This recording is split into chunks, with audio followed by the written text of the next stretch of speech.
Okay, welcome everyone to day 2 of Gwent Challenger Top 4 Qualifier.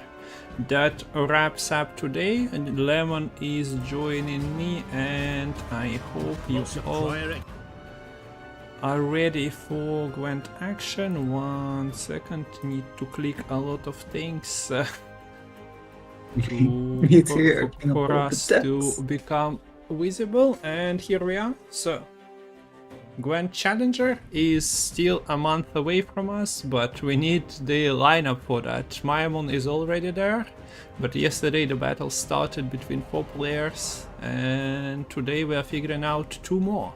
We have final into final. Hope you are excited, Lemon. Very excited. Always happy to have some very high-level Gwent gameplay, and always happy to be casting alongside you, Kungfu. Thank you. Okay, so as usual, Metal is organizing, and before we'll go to the decks, there is a small update that we got prize pool increased by some $50 yesterday. So good job everyone contributing. Now, besides the $1,000 committed to it by Metal, we have also $234 donated to it, added to it through crowdfunding. So that's pretty sweet. 234, and we are almost halfway of this abstract goal. But now that links are available, you've seen them. You can contribute more if you have the opportunity, but now we have to look at the players' decks. So we start with the top bracket final, and that one will be played between Lerio and Archie. Hope you caught up on the VODs that I was rerunning, and you've seen the close games between Lerio and Dauren, maybe live yesterday, maybe on the rerun, but also dominating performance of Archer against Nequist. And now I'm bringing the decks to screen, and we are starting with the decks that we haven't talked about with Lemon, with Archie. And it's Knights, his favorite deck recently. Any spice in it? I think it's Artifact compression. Yeah. It's not super spicy. It's seen a bit frequently in Knights, but probably the most non-standard card in this list. Yeah, but I think he was running it for quite a while now. Archie, that is. He fell in love with this deck a couple of months ago and has been using it in all tournaments as far as I know. So yeah, this the standard Knight gameplay of Immortals and Damsorks in round 1. Damsorks are of course more vulnerable in this season, being 4 power initially, so after you pop a shield it's starting as a 6. Somewhat easier to remove, maybe muzzle, maybe some cheap damage on the board plus your damage card.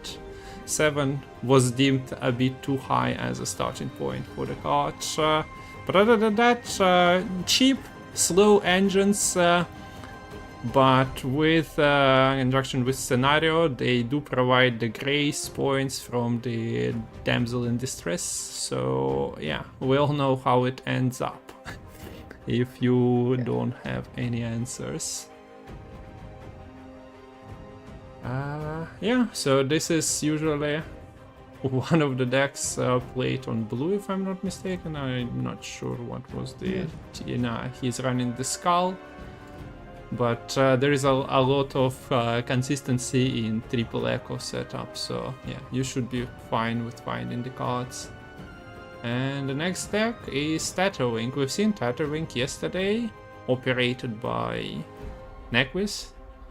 And this should be a pretty standard list as well. Not sure. Yeah, I think it's almost card for card the same. Is running the Sequan as well. Big plays being the double Aradoran to boost up your entire side by 2 points. And you have big finishes in the form of the 25 power immune Tatterwing, and then the Morvid, which can get quite a big base power by the end of the game. Decent controls with the Heatwave, the Sequan, and natural selection. No pred dive though, so opponents don't need to worry about that. Yeah, surprise, surprise. Once again, people are not running pred dive in the tournament setup.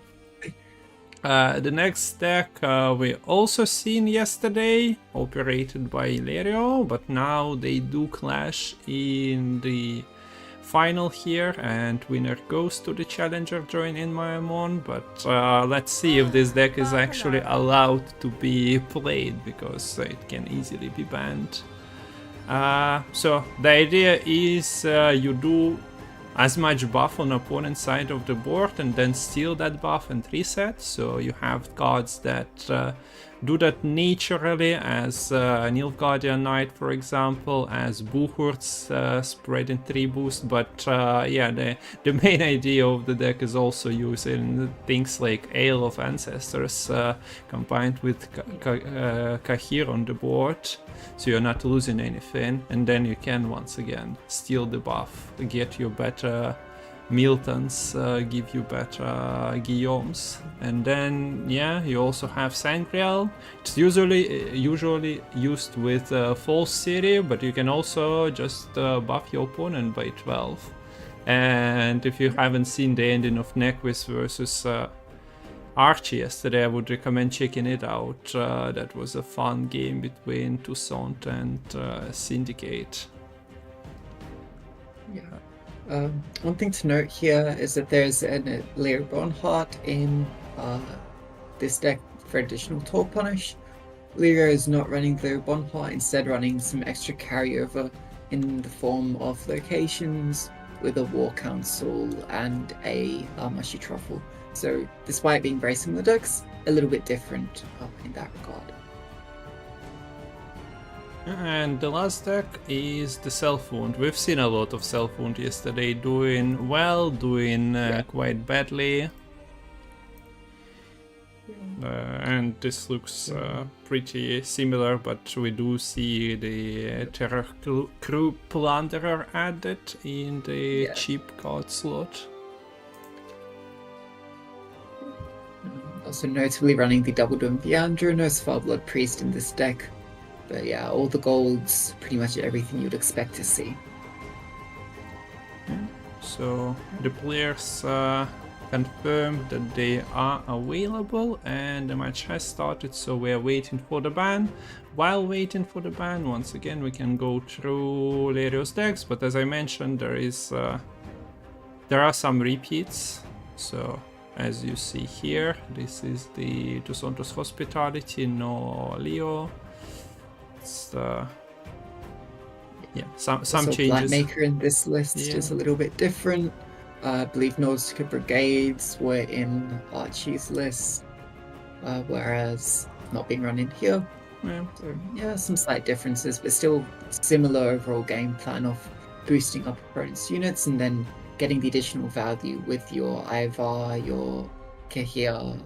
Oh wait, actually no Kahir in this list. Yeah, there is like I think that's probably an extra location or something, if I'm not mistaken. Yeah, but that's how this space is made. We'll figure that out during the games. The next list is Carapace Relicts, so Self-Eaters, Fiends, Witch Apprentices are the cards that you are happy to develop into the graveyard, as you have Necromancer Stone and you can 2 at a price of 1 in the round where you establish Necromancer Stone from your Golden Necker. It's the only artifact in the deck, so if it's getting hit waved, you are losing some. And we also got the bans, no Guerrilla Tactics for Illyrio and no Self-Wound for Archie. And that means we also got the invites. So Guerrilla Tactics was the Harmony list. It might come into play if Illyrio doesn't win this series, so we'll look at that at the appropriate time. And Self-Wound, well, it's Corsair over Plunderer or something, but pretty close otherwise. And let us accept the invite and go into the winners bracket final. Only one game so far for the players yesterday. They just won and we're waiting for today, but they guaranteed themselves 2 chances to qualify. I'll set up the ban on the screen while the card is spinning, so it was no Skerege for Archie, so he has a nickname of a bear, but he is not allowed to lead the bear army into the fight here. And Lerio is not playing the Harmony. Okay, so we are set with that. In terms of what we might be expecting in queues for game 1, blue coin is Archie to begin with. Now knights would be the quote-unquote obvious queue, but Lero then would also know that and might be able to counter queue something like this Tucson Hospitality, which, since the knights already go tall, and Tucson Hospitality want to make their opponent go tall, well, that might not be such a great matchup for the Northern Realms on blue in blue coin. So that might force Archie to then think, well, what might be better into a Tucson Hospitality? Maybe Tattle Wing, since I just go very low to the ground, very wide. I have Heatwave for a talk punish. Might have a bit of a better time. And that is actually possibly the thought process that went through here. So Archie with the blue coin Tattle maybe trying to get a bit of a better matchup against Lirio's Nilfgaard Tucson Hospitality. So we see Girls and Lara Doran both found in the immediate starting hand, Ardgaith gone back into the deck, since Crew is already here to give Frost for Lara Doran. Double Ruckus Nest can help with establishing that swarm. On the other side, Covey is here for Lirio, so that's always reassuring to obtain, considering there are a couple non-tactic specials / artifacts. Otherwise, just a bunch of tortoises and not too much great synergy in Lirio's hand, I'd say. And Hive Mind found on, I believe, the last mulligan hit for Archie, so should have a pretty decent time contesting round 1. Curious when that Hive Mind will be committed. Yeah, okay, so we don't have the leader charges on the screen, so Lemon will be guiding us through that when necessary, but we are good to go to start the winners bracket final between Lerio and Archie. Let's go, and yeah, the idea is to swarm, so Archie is not really waiting with that. Establishes 5 drones on the board. You are happy to have a target to buff as the Tosontos Hospitality player, but they mostly will be starting at 1, maybe 3 power occasionally. There is a bronze or 2 that is getting pulled from the Hive Mind, but other than that, you'll start from the ground basically 0 here. Yeah. Maybe a spontaneous evolution could give you a slightly taller target. And yeah, we do see the Hive Mind here used to contest the round 1. If possible, I think Archie would love to save the Lara Doran to be able to just play it off Nagfar's crew and then use the girls into Ardgaith for the instant proc in the same round, because if you're able to, that really only forces you to have a big swarm established in 1 round to maximize your payoff. So if you can win the round with just Hive Mind, well, I think Archie will be happy with that. Lirio probably looking to at minimum force out Lara Doran, at least that's the thought process I'll be going through, but I'd imagine Lirio is more familiar with this matchup than myself. Okay, so we see Drowner being sent back to the bottom of the deck by the Curse Scroll, and I guess with the lack of Kahir it makes sense because nothing else is roll locked. I'd need to check on Kahir if he is still, but I would believe that he is melee locked, so yeah. That is... He is melee locked, but not a consideration since Lirio was not running. Yeah, so since that is the case, the Drowner goes back. Otherwise, yeah, you probably are interested in that card. Yeah. Good. And 2 points. Lara is just printing them, but we do see a Kikimor worker grow into 18. I mentioned that there is like a card or two that will be growing, and we do see Nagelfar's crew getting a couple of extra engine points. Kikimor hatchling has grown to 6, but yeah, if you'd want to steal power, if you could somehow, then yeah, 18 is a nice start. As mentioned, Lara is potentially a nice tool to have to push in round 2, but yeah, Archie definitely wants to win the round, and for that he has to get some points. Beacon to Santa's hospitality while buffing your opponent and still producing quite the value, and yeah, secret anti-synergy of Frost and Art Fiend Tortoise is exhibited here. Like maybe Archie didn't really want to damage those too much. Yeah. Keep in mind the Hive Mind was only half resolved. There's still the Kikimor Warrior and Kikimor Stalker to come out later on. That's why Archie held off using some additional drone spawns to ensure that those were saved for future rounds. Quite a bit needed to catch up here for Lyra. I wonder if this Beauclair is going to be forced, or okay, maybe just the Ivar coming from the War Council. Yeah. So that's one of your bigger payoffs for your boosty plays already gone.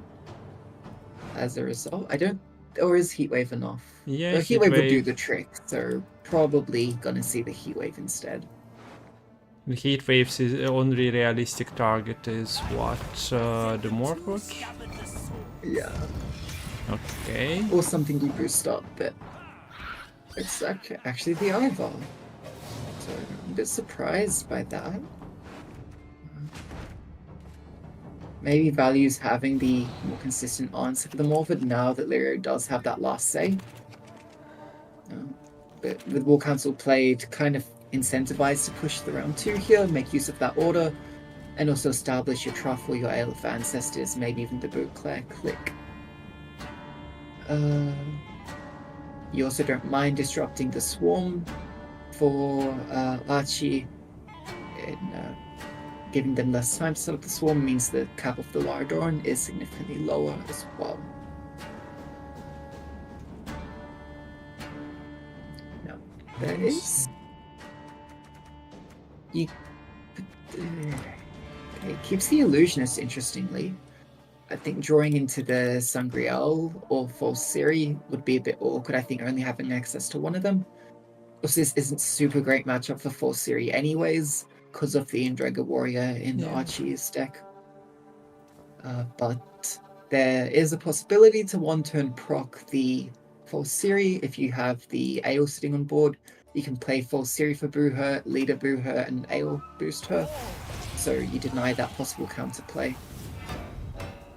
So Lirio values the War Council click and plays into the round at least a little bit, maybe stealing some Swarm out of Archie's possession. It's still full leader, right? For Archie? Yes, correct. Keep in mind in this list, there's Elf Ancestors, but there's no Mahakam Ales or Golden Froths, so no extra synergy coming out from these infusions.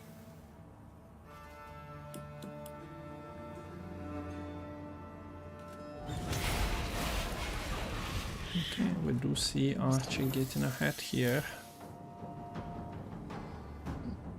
The scary thing about this lay to Lara Dorn is that you saw in the round 1 how the Nagelfar's crew had to be played first before the Lara Dorn could be played. Whereas now all Archie needs to do is just play the Gales and the Lara Dorn and instantly procs the same turn. So there's no kind of forced setup that would give Lyrio a chance to pass as a answer in a sense.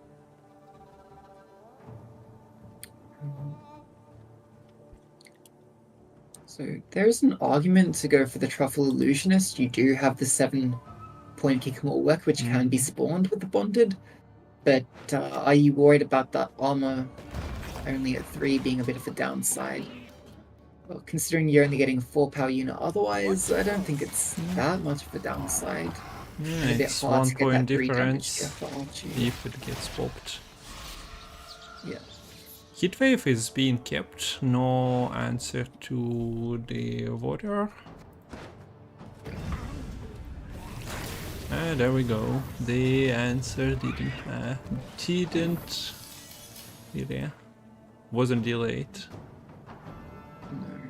No. The problem here as well is that without last say, the Heatwave isn't going to be able to find the Morvid. So I think Leo kind is forced to play into this round to try to get back that last say, but I don't see that happening since this Laradorn is getting so much worse in the next round that Archie, if need be, can always just commit it to catch up and then as a result not feel too bad about it. By the way, 1 leader charge used, there is now 4 leaders remaining for Archie. And we do see a pass, so Lerio says that he is accepting the situation and establishing 2 artifact carryover is maybe not enough, but yeah, good enough. He did also get the full hive mind out of Archie, if I'm not mistaken, so Yeah. did deny something, but now Archie has Tatterwing plus more good finishers that you can't really interact with. One because of the immunity, other because, well, no last say, and we do see Lerio Mulligan in the Heatwave. Yes, so Sangreal can still be used with the Milton, I suppose. And kind of acts for bonus points on the Guillaume in a sense. Also, I'd note that the Beauclair, despite Tattooing being immune, Beauclair's deploy will still work and set an allied unit to 25 points. So that's kind of an equalizer. And the other nice thing is the Blightmaker here is going to give Lirio 3 small power bodies, which are really nice when it comes to setting up to a higher power with the Beauclair. But we have Heatwave and Spores for Archie. That can basically deal with 2 of the taller units that Leo is going to be bringing out. So I'd say Archie's looking to be in a pretty decent spot right now. Yeah, I would agree with that. There is a Royal Decree giving another control in Sarkwan or Endrega Warrior, as you mentioned, the full city, if not flipped immediately, is in danger. So it looks like the Blightmaker roll coming out here. I'd really rather it not hit the Night Wraith for obvious reasons. And yeah, able to successfully kill a rat. Kind of fitting, I guess, that the Blightmaker doing plague kind of things is working with the rats. Yeah. It's in his blood. So Swarm is being established, nothing really to do against it for Lirio. There was Imperial Diplomacy into the Forktail line that he didn't get to go for. We've seen that yesterday. Yeah. And that's yeah, I'm not usually convinced it devastating. changed the outcome of that game, but that was just maybe the 10th nail in the coffin. Yeah, so this 6 power unit is probably what Leo is going to be focusing on boosting up with the Milton, Sangreal, and the Bruhertz that don't end up going onto the full series, I'd imagine. Okay, actually just plays it straight out here. Not trying to let the Milton stick. I'm a bit surprised by that.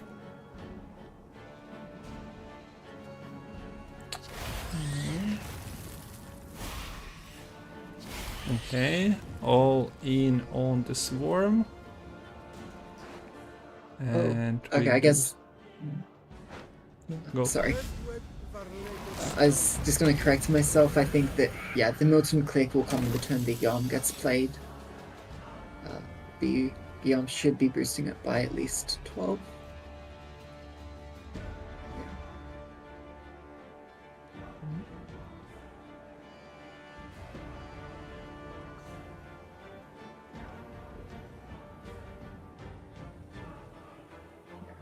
So that's the Lara Dorman out. Frost, Lyra may be a bit lucky that the Mage Assassin in the same row as the Blightmaker. What do you do next here as Lyra? When do you play this Berg player? When do you play this full series, do you think? I wonder. So, what's the series situation against the Consume? With Buchor, she goes to 4, with Ale, she goes to 7, and the leader is still intact, right? Yes. And Archie's full leader. There is also a Buchor from the graveyard. Okay, then you're not doing anything drastic, as in using the Ale, the Mashed Raffle offensively. We do see fast cameo by the knight, and it gets answered immediately. So now there is Guillaume for the drone with Beauclair. But there is also like spores for Archie to potentially just reset your own drone. It's it's a lot of value if done like about now or next turn.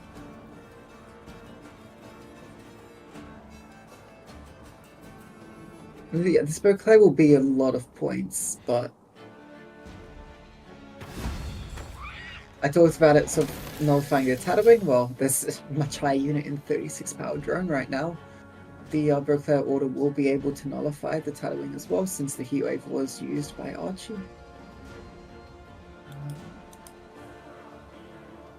But this Guillaume's not even looking that great, considering it's going to be knocked down to 2 power by the Seikwan. Or I think Seikwan counts itself even. Yeah. So it'll go down to 1 power.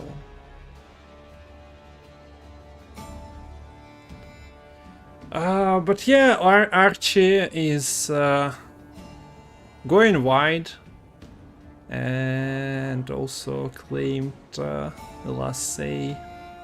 It's awkward. There are big swings, so when it's coming for Nilfgaard, yeah, we do see Beauclair here. And of course Archie has the spores to reset that buff immediately. He does get -12 from the infusion, unless he decides that it's better than Shark 1, but with the amount of swarm, I suppose it shouldn't be. Yeah. Not anymore. Praise be to the great sun! At the same time, well, it's a Beauclair reset then. I'm a bit surprised by the Lyrio sequencing here, because Full Siri is still an engine. Like, when you get her on your side of the board, she's still doing 1 point per turn, so I'm a little surprised she was left till the very last turn here. Yeah. There is a big gap, and I don't think she's closing that, plus answering more, so to say.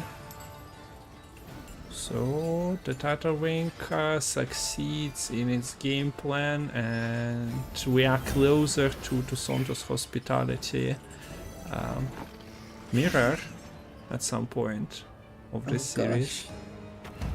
And we do see that, yeah, Morwood is more than enough to close that 1 point gap caused by the infusion from the Ale. So congrats to Archie on this first game victory with his Tatterwing. So only has Knights of Nilfgaard and Knights of Northern Realms, Northern Kingdoms to win with. And yeah, Lero still has Knights, Warrior, oh, not even Warriors, Cultists of Skellige and Relicts. So great choices. Yeah, I think Archie was very happy with the way the queues went down in that game 1. I think the considerations were probably Archie would either take Knights, which Lyra would want to take Toussaint into, or in response to the Toussaint, Archie would take the Tidal Wing, in which case I think Self-Wound should have decent time into. Yeah, but But then I Archie. believe the Knights should be decent into the Self-Wound as well, so then it kind of all comes in a circle. Yeah, so Archie wins the Q battle for this game number 1, I believe. No two ways about it. Like playing into Self-Wound and to Slow Blood would have been quite devastating to them drones. Yeah.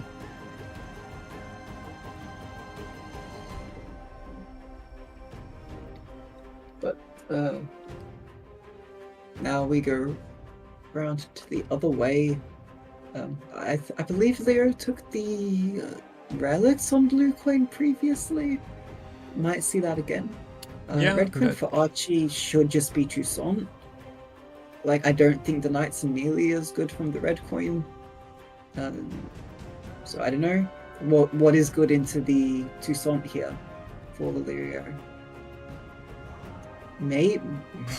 Relics are quite a point slam deck, but they don't really have any tools resisting the Toussaint. Yeah. There we go. No top finishes. Oh, I sense trouble. There we go. Hey. Red Coin Knights, that's not what you see every day.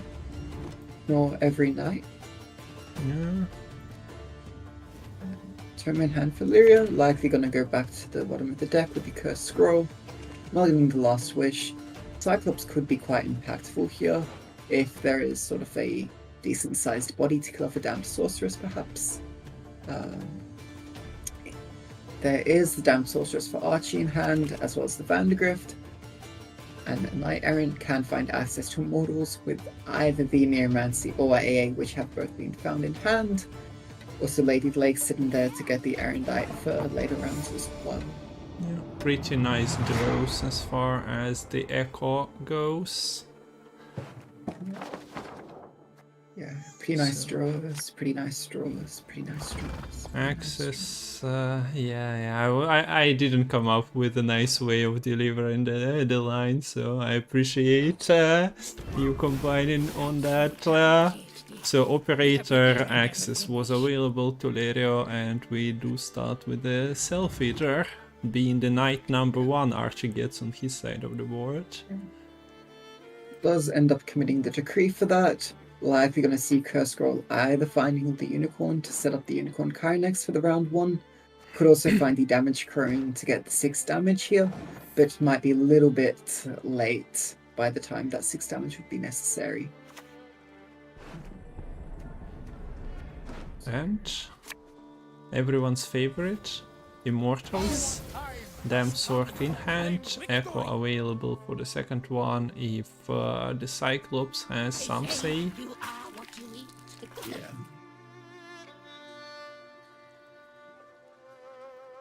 So curious. Okay, so we don't see a split. Split there maybe would be sort of telegraphing the desire to go for the Unicorn Kyrenex in the round 1. It does sacrifice a bit of carryover, but also plays for extra 2 points and potentially even more later.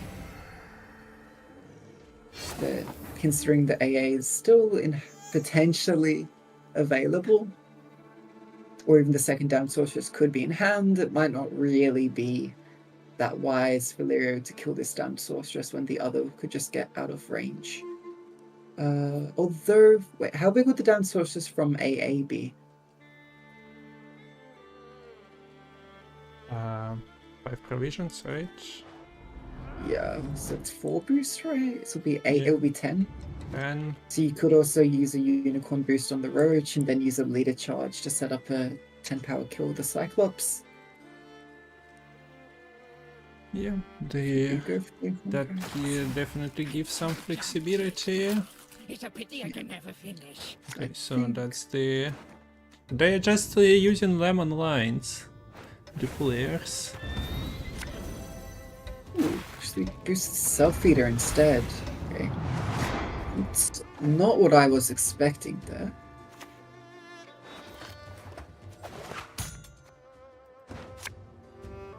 And draws into the Fiend here. I don't know if that's really what what you'd want. So yeah, like now if you want to use the Cyclops, you have to commit the leader and sacrifice the Self Eater, which when Yeah, throwing Self-Eater Is is... what- it's supposed to eat itself, not being thrown around by some other... Yeah. The Self-Eater only goes as far as being copied with Operator. Other than that, it's self-sufficient. Axe or mace, sir? There's also the threat of Squire into Vandergrift, which with the shield isn't easy to answer for Lyria. So maybe you're also feeling a bit threatened and you just use the Cyclops to pop this Squire.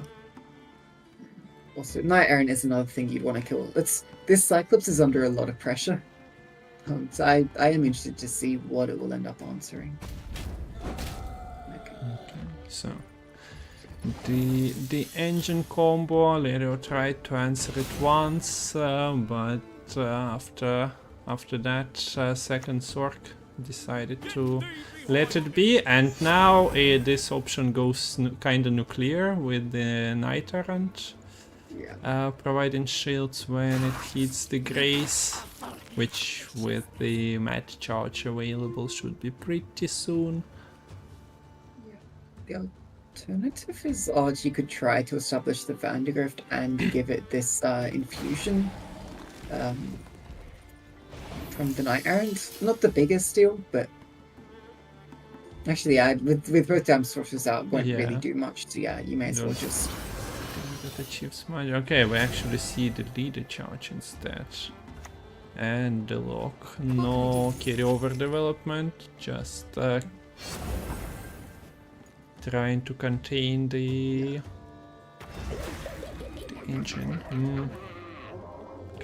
Here's where it gets really bad for Lyria, because we have the Sorceress Immortals combo playing for 6 points per turn, 2 points passively on the Knight Errant, and whilst yes, you can proc all these Self-Eaters by playing your Gansian and Weavers, that's still only sort of 5 points per turn, but I guess your points down does a little bit to outweigh that the Archie is playing here, so might be able to hang in a little bit still.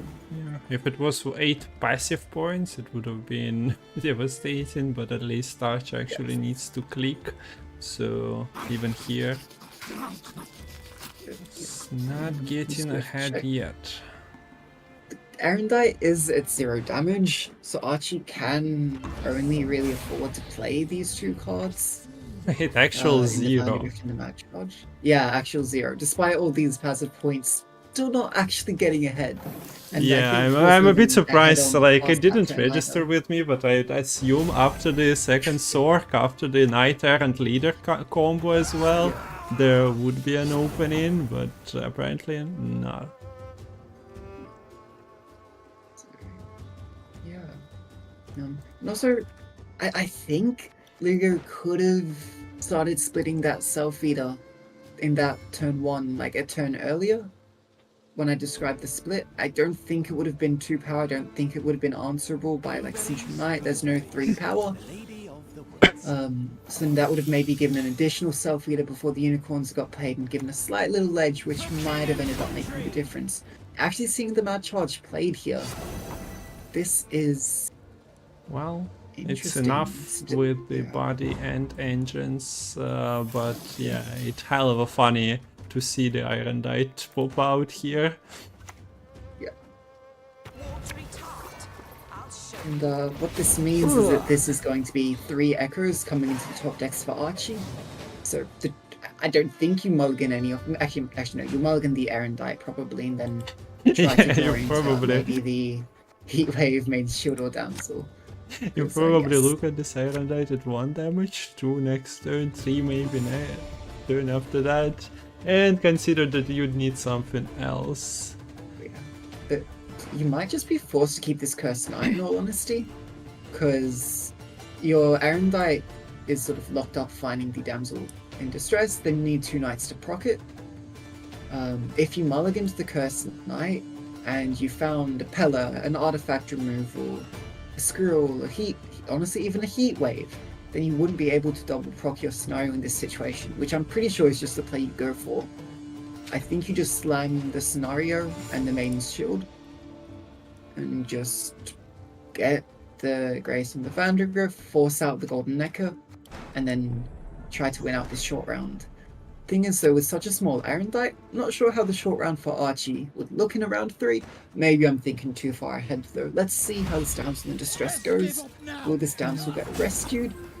Or will Lyria be the one needing rescuing? Yeah, so both Witch Apprentice and Fiend are available in the graveyard, so no empty bronzes for the Necromancer Stone. Later we'll have Damage Crown, Riptide for the next round, and yeah, I don't believe he can try and get out of the round without committing Golden Necker. In all honesty, you just seen Damsel in Distress landing. Like, there is no way your opponent is passing. I think you just slam the Golden Necker now. Okay, maybe you can go the Serenova first, sure. It doesn't make a huge difference, I guess, in that sequencing, because you don't have too many passive engines. You'll need to set up the Sabbath for the piggies regardless. But the nice thing is that due to only having the 3 cards, you know Archie can't both have Heatwave and fully proc this scenario. Also, the order on the Bronwyn won't have a chance to be clicked unless... I mean, okay, or you could, but that's not really doing awfully much, I guess. The leader charges inspiration only goes... buffing by 2, so you can only do that, yeah, next turn with... Okay. Actually, no, you can get the Maiden's Shield and then give onto the Vandergrift. That could be quite impactful. But what do we have here? So we have Lost Wish finding the Gansteen. I expect that to be the play here. Yeah. Should be. Just bring it back, or maybe is it worth giving like a wrong or Knight Errant to bring back your 10 power Self Eater instead?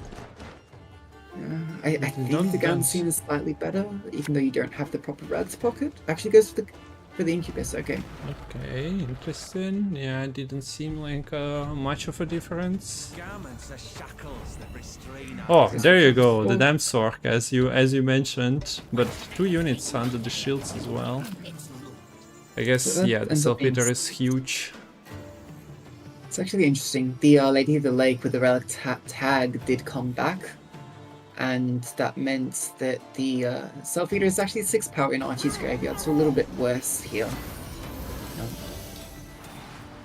So there's Incubus shenanigans, but quite a big play. You do see the Bronwyn Infusion going over onto the Vandergrift. Bit of a threat potentially. If Erendite ends up boosting it in the next round. Erendite's still only at 3 damage. Okay, that's not really doing much next round because no more mad charges remaining. But a huge point gap here. We'll get the double piggies, they will be boosting. And there is a Fiend in the graveyard coming back for 7 points. 9 points on the leader for Lyria might be enough. Should be enough. And if Lyria makes this, it should just be a win. And it should be enough. Doing the maths, I think only 2 leaders need to be committed. Gets ahead by 1 with the 4 points from the piggies. So, yeah. Keeps a leader charge, gets Serenova stick in against the Vandergrift with the infusion. Erendite at 5 damage, would you look at that? And this is why I was a bit surprised to see the Knights from the red coin. Because your Erendite sometimes just doesn't do anything on red coin. Especially in a long round 1 like that, where you're just playing catch up. Like, yeah, you end up winning the round 1, but you would not ahead at any point. So, in this round 3, okay, you have the heat wave, but not much else. Riptide is a bit annoying, as it's not clashing with anything, but I mean, you can play it for 10 points. Is Self-Eater deemed to be a better card? No. Looks like no. I think it would have only made it up to 10 points with maximum with or maybe more with a split. Actually, I think maybe it could have been 11 with a split, double split. I think. So, are you baiting your opponent with Damsork again? I mean, To rip the shield and play Riptide? Probably not. This is a 6. Knight Errant shouldn't get to that value, so yeah, it's more of a joke suggestion. yeah, especially since Archie's kind of forced to queue or play the Squire before the Windholm. Also threatens the, well, kind of forced to go Heat Wave onto the Self Leader so it doesn't split and then make the Heat Wave worth less points as well. So this just delays the Squire and Windholm engine value at the same time. Why is it so close? There's only one relict. I was thinking of, yeah, and the Gankian. Gankian is going for 11. Yeah. As is, like, basically Squire first, and then Windholm, you're playing basically 7 points and 6 points. Ain't you just finishing with the Squire? I mean, it's more points to play the Squire first. Oh, actually, it's the same because you end up getting the Knight Errant boost. It's going to be equivalent either way. Yeah. I definitely did the math on the Knight Errant while saying it. Yeah. You are correct. I forgot the point, so thank you for the totally intentional correction. Okay, so it's 1-1. We did the math. It's 1-1. Yes. Okay, and the relics are doing well for Lerio once again, winning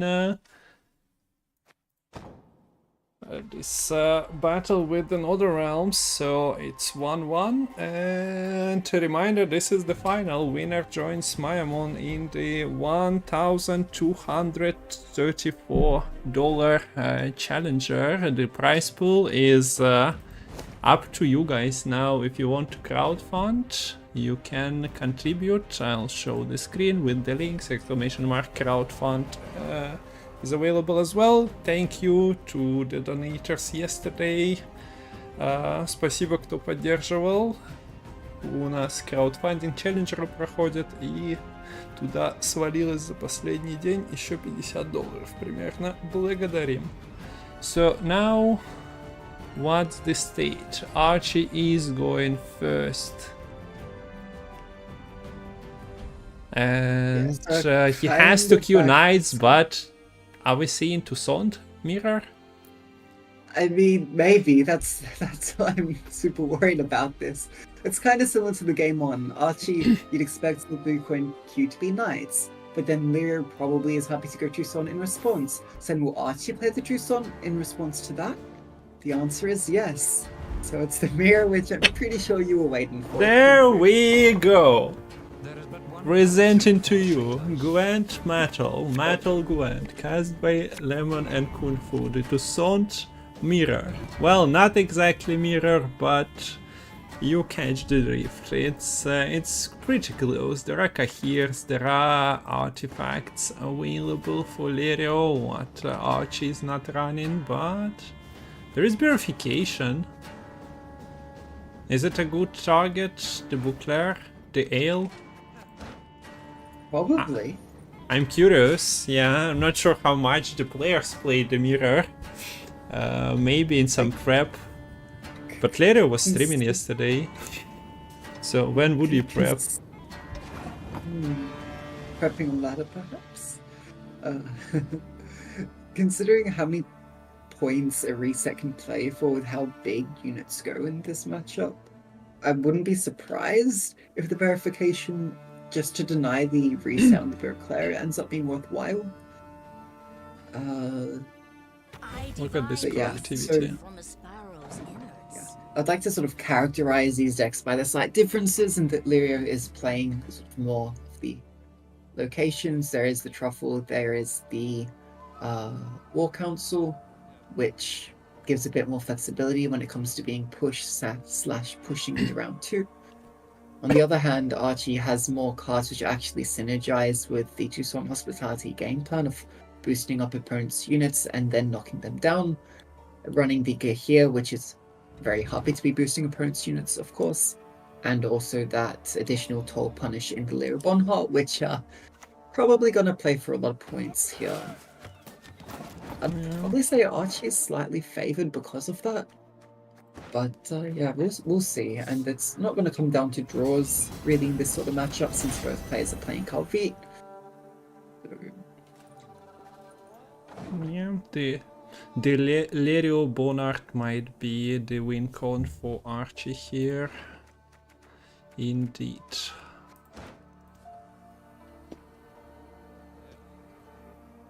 So can I just point out the irony in Lirio running the Qualifier leader skin whilst rocking the Emir icon? And Archie is the one actually running the Emir leader skin. Yeah, I'm not sure what's up with the Emperor today. And there we go. Any BM? No? Okay, goodbye 11 Parisian card. Well. Now the decks are more similar to one another. Now that there is no word counts. I mean, I guess. Well, now Archie just has one more gold than Lirio. Yeah, that is true. Also, they both have ways to get sort of additional smaller bodies later on. Well, except Lirio's was the Blight Make, which has already been played. Archie does have the double Nausicaa Brigade, which can come out in round 2, round 3 when an Elf Knight gets played. Or an additional, or a soldier like here potentially. That can give additional bodies to spread out the boosts, to not give as tall targets for the opponent to reset or swap with the Ivar. They're staying ahead right now. That Blightmaker helping to do so. Archie finally playing that slightly lower tempo play in the Qualifier. But now what does Lirio do? It's not really cards that you're happy to commit in this round. I don't think Lirio stands a chance in like a longer round 3. Last say is probably nice, but I mean both of those reasons combined means I don't think you can pass here for Lirio. Yeah, kinda a big mirror to be played here because I mean, maybe not. So there is still another game. I'm just concerned about Lirio's matchup into the Toussaint. If he wins this, he'll need to beat it with the self wound. That shouldn't be a great beat. So maybe Lirio actually is in search of a loss here to get his. Self wound against knights, but yeah, I'm kind of joking here. I'm just thinking of the potential matchup. This one is definitely a weird one. You're not necessarily wrong, because if this deck almost, I'm not super familiar. It should be favored into knights. I don't know if I'd go so far to call auto win, but it should be favored. I would expect, arguably no matter the coin. Then maybe being able to pick the coin with self wound ends up being more important. Maybe on a blue coin self wound to deny the erendite value, you might stand more of a chance. But yeah, I think the self wound you really wanted to play up against that Tatooine list, but yeah, the game 1 fuse I think ended up being quite pivotal depending on what Archie was able to get through there. So continuing on. Just quite the lead here with the commitment on the Milton. Also the offensive Sangreal for Archie, probably just setting up this Ivar Evil Eye. And then, well, the 12 damage is still going to end up going through onto the Milton. And, yeah, poor Milton probably. But naturally, with both players having Ivar, we can just see a swap back and forth. Although with this Diviner being bigger, I think Lirio's one would just play for the extra points. Because even though Archie has more combo pieces, if the round 2 ends up being too short for Archie to properly set up those combo pieces, then that might be where Lyrio's list is more able to shine, despite the War Council being destroyed through some very smooth diplomacy. Yeah, so that's the problem of the first say in this round 1. Lirio could have stolen your boost from the Ivor, but he even gets a better one. So yeah, as you pointed out, plus... oh wait, no, that doesn't really matter much. The full damage goes onto the Milton. Yeah. There's no Technically, point. he could have committed the Beauclair to get ahead, but yeah, decides not to do so, saves that for a later round. Okay. So win on even for Lirio, but he lost 1 gold card. He also committed much more Yeah. with the double knight, Guillaume and Milton being out. Yeah. Both players played the Ivar, and whilst the Guillaume and Milton were played for Lirio, it was only sort of the Sangreal in response by Archie. But I don't think there's really any way to nicely shut down the false Siri in this matchup, correct? So you can play her pretty safely and use Sangreal on her here for Lirio if need be. Yeah, I don't think self-heat wave is a smooth way if it's No, I allowed don't to think so. stick, so yeah. And then that... Yeah, may as well wait to try to bait the Sangreal at that point. So, yeah, here's the Cahill. supported by some soldiers, doing some thinning, but also providing the targets for the buckler. Lirio's small unit is probably coming from Illusionists now, or maybe Diplo, but yeah. The Blightmaker is in the deck for a reason. Yeah. Had to force it. It was forced out in round 1 Yeah, because he was trying to prevent playing Guillaume and Milton at first.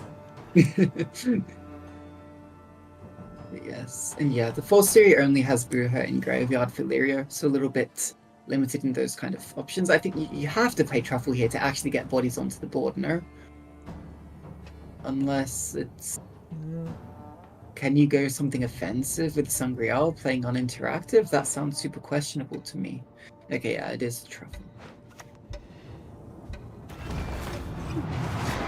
And do you even take Diviner? You don't really create much. So I don't think there is any harm in that.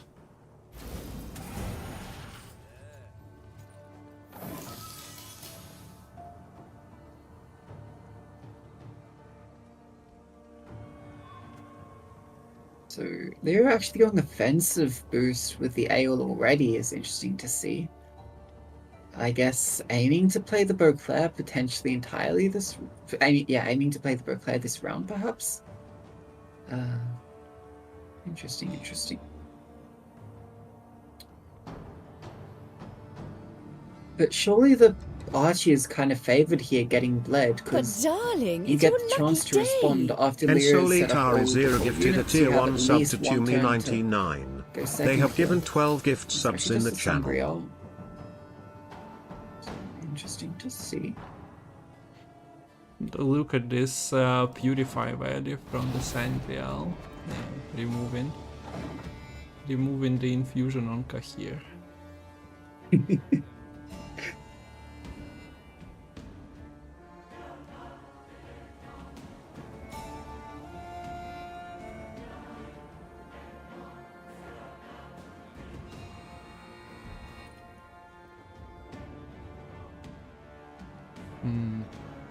So, is it the false city turn? Should be. Yeah, it might be.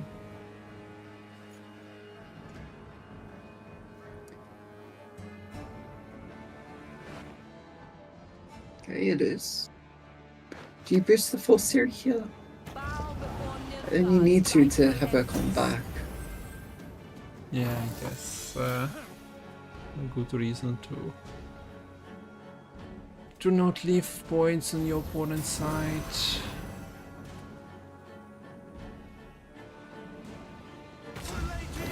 Those players are so generous, just buffing their opponent. This is like yeah. Yeah, Very- how nice of them. Very nice behavior from both. Two pros just respecting one other's stacks and just giving points away.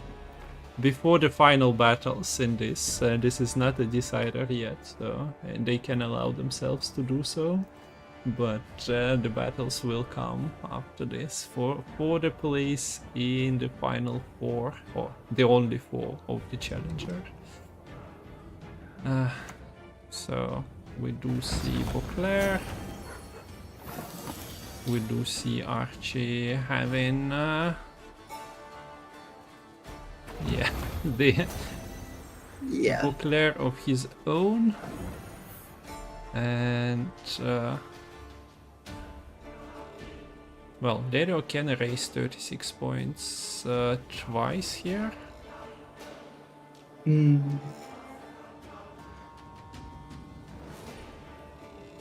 That's a big swing. But If you're...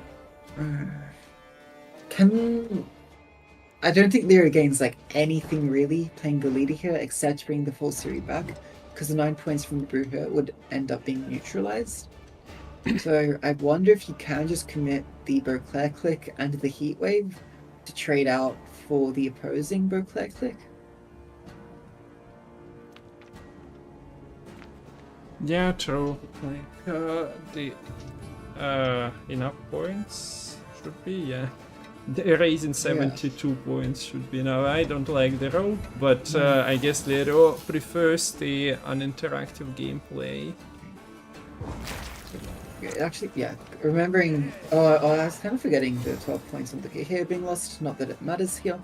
But yeah, since Lyra did win on even, it's not the end of the world. Like, not losing out on the card advantage does have last say with the Beauclair reset and the Heat Wave.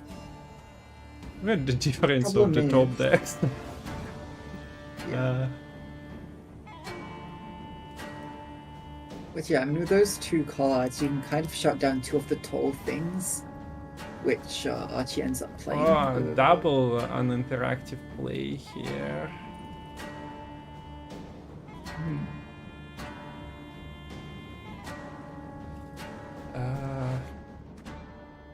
Another... No, another joust. Illusionist comes from the OP slot, but there was a wide array of cards that could have ended up in Lerio's hand. You're never able to break this, Actually... Yeah, I'm interested in what gets played first here. Can Lyra break the Lyra Bonheart, considering Archie can always do 6 boost with the leader and AO combined? This is what matters. She just a Diplo finds a Norzka, oh my gosh. I mean, considering Dario is playing an interactive, I guess. The heat wave. Yeah, maybe not. Maybe no heat wave here.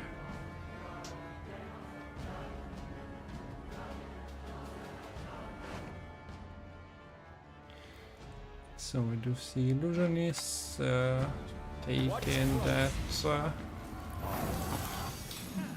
Diviner, there is one assimilate proc available from the Masha Truffle. What's your best of all city? You should go now if you want to get the maximum value, but at the same time you're just providing bigger heat wave. No, not bigger heat wave. To be fair, she's not growing as fast. Yeah, you have to buff one of your big units. So is it just the situation where Lero just had to commit a bit too much? Maybe. Lyra can deny the Lyra 1 heart here. Well, in a sense, forces the offensive ale for Archie. But and that's if you save Knight for your last turn, or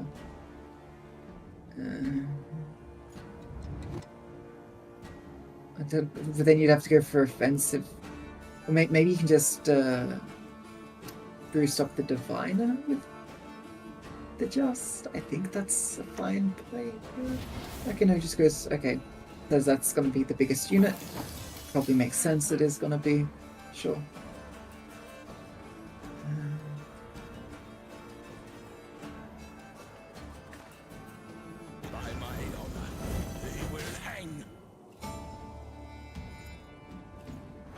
You'd have to offensively buff to get the Bonart value. That's not ideal. Yeah, but it's still the best play here. I think now you just, do the defensive joust onto the Diviner. You're not giving any additional value onto this Bond Heart. You get a reset for 11 points on the current board state onto the false series. End up getting sort of 10 additional points from the leader. Mushy Truffle playing for a bit. Even the Assimilates playing for a bit of value too.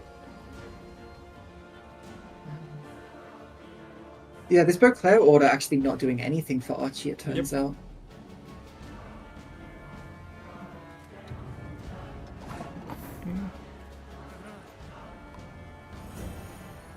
Maybe 3 points is better. Okay, no, goes for the Bonart setup. Boost goes on to the false series, which is not ideal at all here for Archie, but surely this is too large to make up. It's very close, but the target for Masha Trapper was stolen as well. Yeah. Wait, I think it does it. Wait. Wait, it actually does it by 3, even with the lost buff from the Masha. I thought maybe the unit disappearing will be the decider, but okay, turns out you can't win with the last save, but without the greatest cards. Good job by Illyrio here managing the odd situation to find himself in, but as we talked, now he won. Now he has to beat Toussaint or Knights with it. I guess, yeah, the Archie has the choice, and it should be easier for him to avoid the unfavored coin. Are there any reasons to believe that Self-Wound wins against Nilfgaard? Well, when Lerio is playing it, maybe, but overall, I'm scared. You'll end up. I mean, yeah. Okay, what answers? So the good thing is there's no locks in this Toussaint Hospitality list that Archie is playing. But in terms of answers, you have to deal with Heatwave, Iva, Lear. Yep. So there's sort of 3 big answers to deal with. They go quite tall and don't play as many units, so the Sparblood isn't looking so hot. But yes, but okay, I believe Archie has to Heatwave the Chaos Troll, because otherwise you can just use the Chaos Troll Clash to basically negate a lot of the big boosts that the Nilfgaard would be establishing, right? So I think that's sort of forced. Canute can also help in a sense by knocking down a bunch of the power. I don't think it's as cut and dry. I think there are definitely lines that can be taken. Okay. Yeah, unless you go Troll and play into Troll Punish, I guess, yeah, your Knuts and stuff can do some damage. Yeah. And yeah, like the heatwave can only banish either the location or the Canute. If it doesn't go onto the location, then the Dwim can come out and you can see double location click. Keep in mind, Lyra does have verification. Oh, there's also the reset from the Claric, forgot to mention there. That we could even see offensive. I think, yeah, offensive verification is definitely happening, possibly even onto the Ale if it just comes down earlier and it's not too awkward to do that offensive verification. Okay, we will have to wait a little bit. One of the players needed a break. So while the card is spinning, we can mention that today we get the 2 players, but you need 4 players for the challenger. And next weekend, community Gwent challenger qualifier consisting of 8 players. 3 from top 11 by the crown point standings will be figured out today. 1 already was, but yeah, the single elimination tournament akin to, well, Gwent Open projects were hosting, will be happening on June 15-16. I will be casting some, Lemon will be joining Salty Captain for some casting, so I'll try to get a new caster with me as well. Maybe Andy, maybe Nan will be available. We'll look into that. Or maybe just a little bit of Duolingo solo cast. But join us next weekend as well. It will be starting later, by the way, if I'm not mistaken. 3 PM CST was the start time. So I'm not sure how are you handling that. Yeah, we'll see. I'll be struggling. It'll be fine. I think it's starting midnight my time, which is... it's doable. It's doable, okay. And then the Gwent Challenger, the details will be specified at a later time, so I would recommend you to be on competitive Gwent Discord run by Metal to get the updates on all the random best of 7s, but also onto the Gwent Master 2024 announcements. They are all available in that Discord, !Discord. But yeah, the challenger is happening on July 13. So don't miss out on that. And there is the structure of the prize pool split. So getting there already guarantees players $125 if they are losing in the semi-final, plus 10% of the crowdfund pool. It's $23-24 at the moment being added to that. So $150 just for qualification. That's what's at stake of this match, basically. But then you have a chance to raise it to $500, winning the whole shebang, and also 50% of the crowdfund pool. Let's see where that ends up. At the moment, it is standing at $234. Okay, so while players taking a break, what else is there to talk about? Balance Council, among other things. So we discussed yesterday, the lack of warriors. People were expecting this to be a counter fiesta to the warriors, so nobody brought them. Yeah, I think warriors have always been slightly more of a ladder deck compared to a tournament deck. It also is quite region specific, honestly. When it's a tournament held by the Russian community, you see far more knights there. Sorry, not knights, warriors there. Warriors. So the preference may be established by some of the streamers, might be an influence there. But if the deck would have been great, at all times it would be played. Regardless of the region, so yeah, people are just hesitant, so I see your point. Okay, we got into the game number 4. Lerio has to win once with the self wound, and the first obstacle on the way to the challenger is this to Sound Hospitality from Red Coin, where it probably feels much better. So there is the Care Troll found already. We do have a Dracod, but not much to work with it, frankly. Maybe the Mask of Ruberus can find a bit of a nicer bronze. Spores is, yes, it's a 4 Persian bronze, but in this matchup, Spores can be very, very good, so I think you'd like to hold on to that. Okay, finds Mardron, but I'm not sure how much do you want to buff your one target. Of course, you'll have to buff something. You run Draco Turtle, you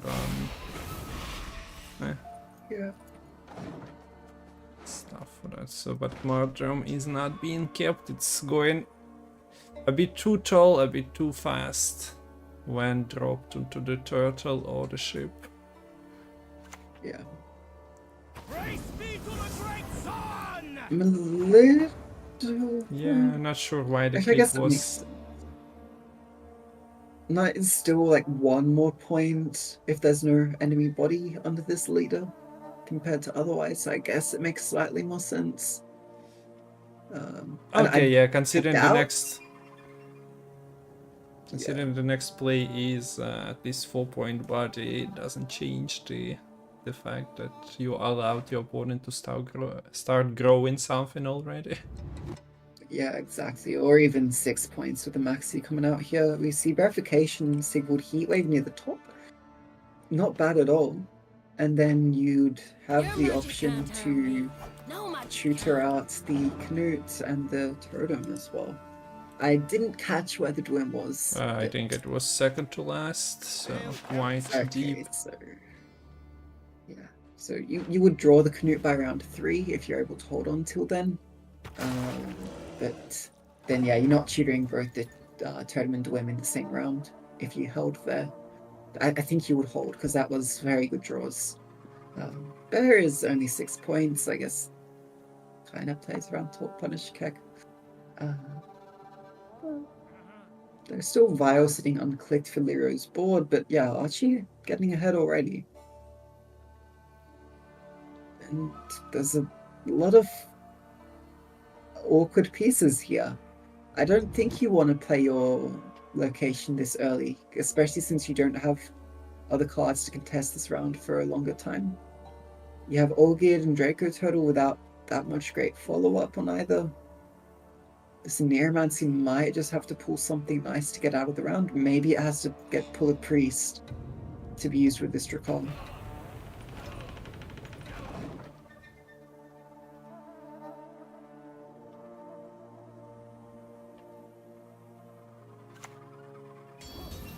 And yeah, this is a potential card that goes stall. There we go. So supply it with some extra buffs from the Buchurt. So both tactics are in the graveyard. False City will have a choice. Maybe occasionally you don't really want to Buchurt if you cannot flip the city, but I doubt this version of the deck struggles with the city flip. It was more of a decks that were not running Ale of the Ancestors. There's also Joust that it could come out in this round. I don't know, maybe Joust could kill a Canute or a bear or something like that, which, yeah, doesn't hurt to have the additional option.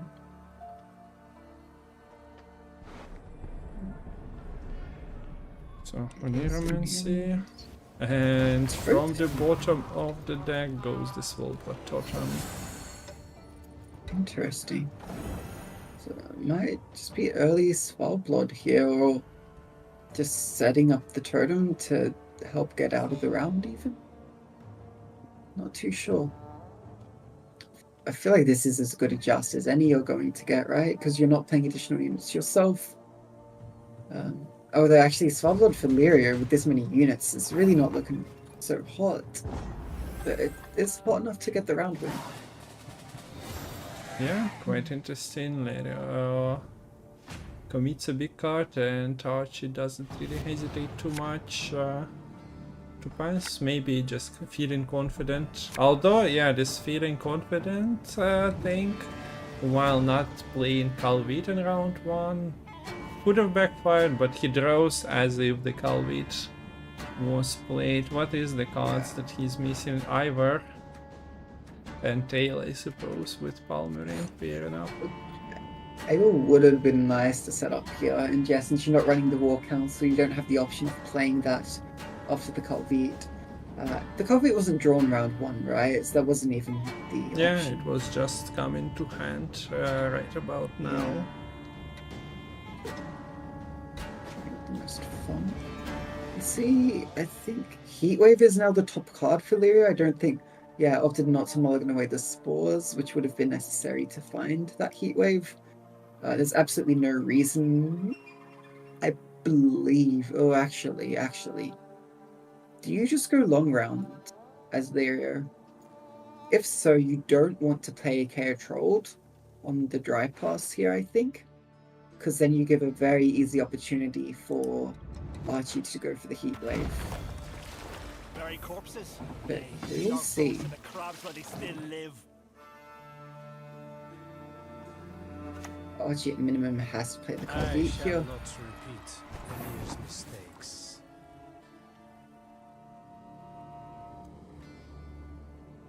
With double toe punish, maybe you can. But like you're locking yourself into a long round, and what are you doing if not going tall yourself, or at least setting up some of the cards? It's A true. moment. I need to stop. It's gonna be a bit awkward. So, Okay. okay, So- here it comes down at 7, with not much of another way to really answer it. You'd it have to can use clash. K-Hold, I believe. I think Lerio Like is I- kind of signifying that he's playing deeper into that, playing the all geared on the 7 card limit. Papanada. I'm not. Well, okay. So yes, there comes the Heatwave regardless. I was gonna say maybe an argument to hold the order on the Uncrate Raiders. Yeah, you play into the Joust, but then you could get the kill on a here with the leader Canute. But then again, that kind of hinges on the Ale of the Ancestors not being found yet. Yeah.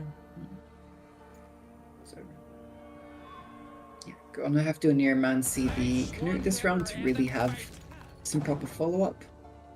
Knut was They're somewhere 15 in the turn. middle of the deck, so it would be drawn in the round Yeah. 3, right? But yeah, Yeah. if you are committing Sigvald, you don't have the location to clash. By my honor. Sure, might be forced to. So Boost and Sigvald are interesting. The nice thing is that if you do stack a bunch of bleeding on the Sigvald, then you'd be able to just Yeah. click the bleeding and nuke an opposing unit whilst getting rid of your own tall unit. It's actually sort of turning that into offensive value. The other thing with Canute too is that I don't expect you're actually getting that long of value out of it, because the boosts can stop it having its berserk ability naturally. Yeah, and there are only so many leader charges and totem clicks you can commit to that. Yeah.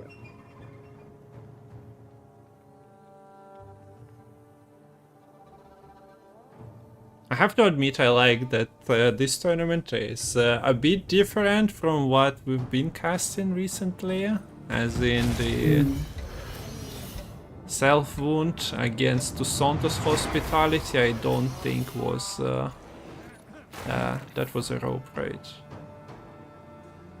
What do you mean?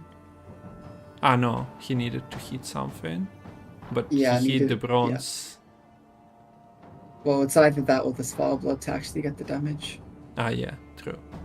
And maybe it's better to hit the Spell Blood to have a smaller unit. Well, Yeah, no, it's 'Cause true. it's I not much was damage. it's counting the damage and the bleed is coming through slowly. Okay, I mean, so like in this case, maybe it would have actually been the better play, especially with maybe a Leo follow-up.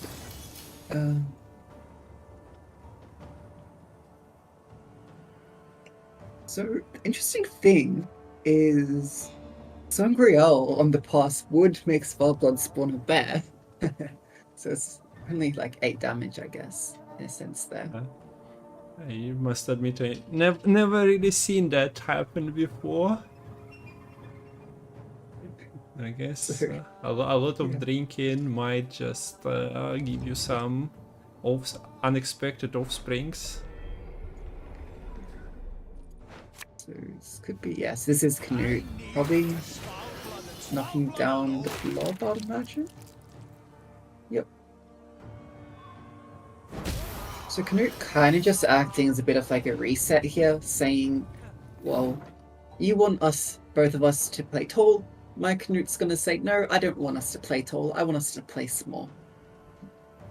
Yeah, it's definitely cute, and you'd think that buffing your opponent would lead to great things, but Self-Wound deck actually has Knut, has this Sigvald's like order ability to play around your tall buffs onto the units in that later place, so it's quite enjoyable to watch. Sadly, this is the end, or at least for now. It's part 1 of this wall plot is done. Now you can only bring it back with Sigrifa's right. You still can reset Knut. The points you got were kind of free, so you can lead a charge and totem it back to 5. Yeah, and since the Berserk triggers at the end of the turn, it's quite nice in that regard, and you're also sort of eating up some of the opponent boosts. Not having Ale of the Ancestors here, I think, is quite big for Archie. Not having that additional ability to do shenanigans. You actually see, big commitment with the Sigvald. Sorry, not Sigvald. Svalbard coming back, combining with this Canoe a little bit. You could also just use bear damage to help reset this Canoe even, but decides not to do so.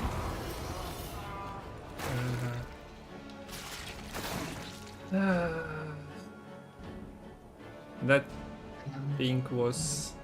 I don't know. Things happening when Lerio is roping out, so sometimes it's planned and sometimes you don't right click, so he killed off a 1. So now, couple of interesting implications here.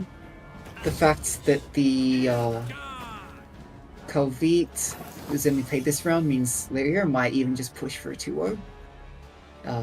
Also, False Siri only goes up to 4 power, where Svalbard is looking to do 4 power damage to the whole board, so that's a little bit scary as well. Also, Svalbard could help kill off this Canoe, which I think sounds like a decent play. But actually, Archie is really struggling now to build tall units. There's only Guillaume to help with that in sort of the False Siri. It's even hard to bring the False 3 back unless you can make Guillaume onto it. I think Lerio is sniffing blood in the water. I think a 2-0 might be on the cards here. He keeps spawning them bears as well.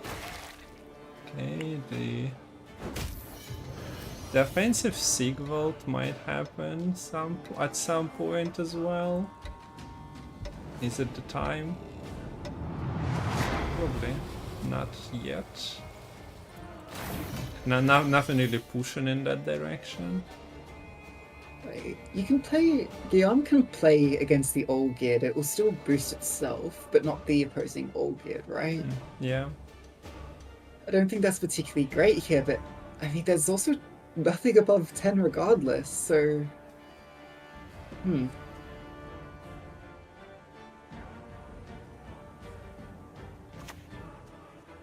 Here's the big flag.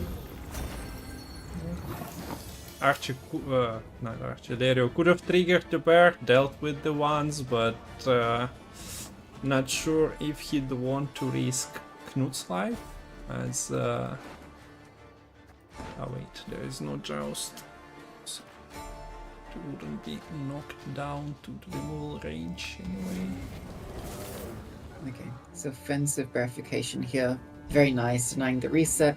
and I expect this Foul Blood to end up being triggered, so this 6-point bear is going to turn into like a 2-point bear or something of the kind.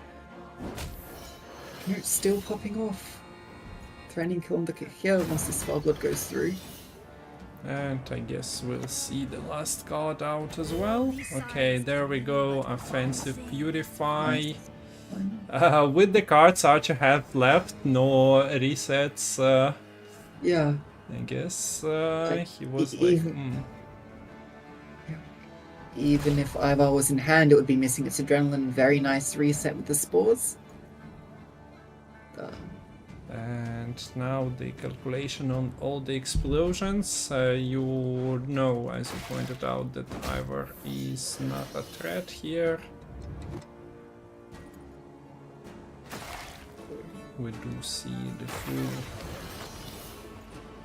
sequel shenanigans. We do see some explosions. This is 23-point gap at the moment. And we're not counting Sigvald and Draka Turtle. Well, it's a 40-point gap now.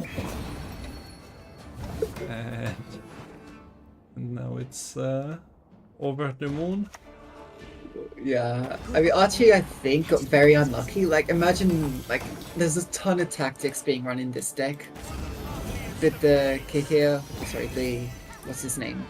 Kalvit was just short of being drawn in the round 1. I think second card from the top, so not having that consistency meant a couple of additional combo tools missing. Archie couldn't get it done here, and Lirio, yeah, just pushed for that 2-0 and played that really, really well, taking advantage of that small lapse in draws, and yeah, bring Herman. Congratulations to Lirio, taking the second ticket through to the Gwent Challenger. Yeah, an interesting set of games. I hope you guys enjoyed it. There is more to come, and it will be featuring Archie against Nequis, who he 3-0'd in the semi-final yesterday. So yeah, don't go away. We'll have a small break. We'll communicate it. Probably I'll just write in chat. We will be taking a small break ourselves as well. Usually like 15-20 minutes between the games. We'll look at Nequis's decks when we return as well. So yeah, this is not the end. Yeah. And yeah, I hope you enjoyed the games. It was very nicely played by Delirio. As you pointed out, Archie not finding that Kalvit might have played a big role.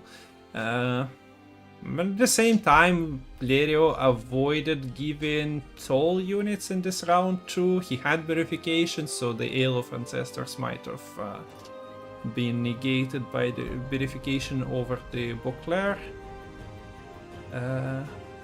And then Beauclair's value wouldn't be that great, I believe. Like, you can reset Sigvald. The Draco total went quite tall at the end, 17, but... Okay, maybe like 11 points. 11 points bring it very close. But anyway, yeah, it definitely would have helped.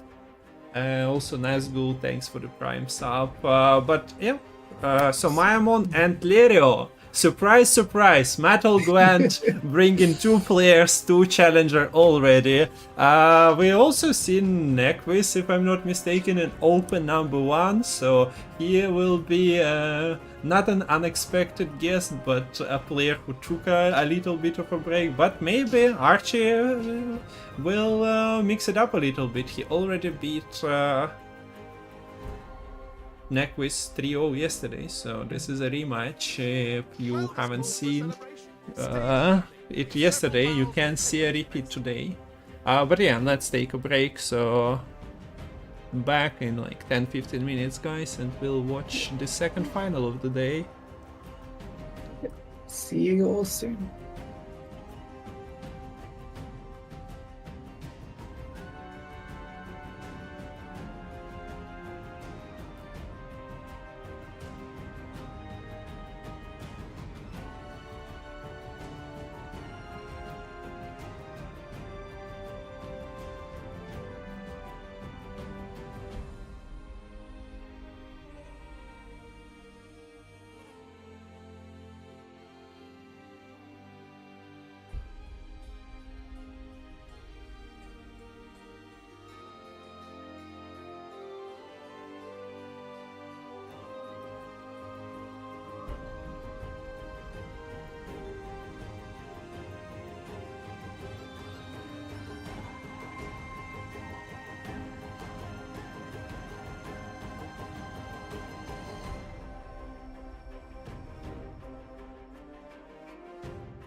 Okay, so guys, we are getting back into it. You had your time to look at the Challenger crowdfund and the cult, the Church of Metal, Holy Metal. You've seen the links and all that, but what if I casually and just dropped something like this onto the screen?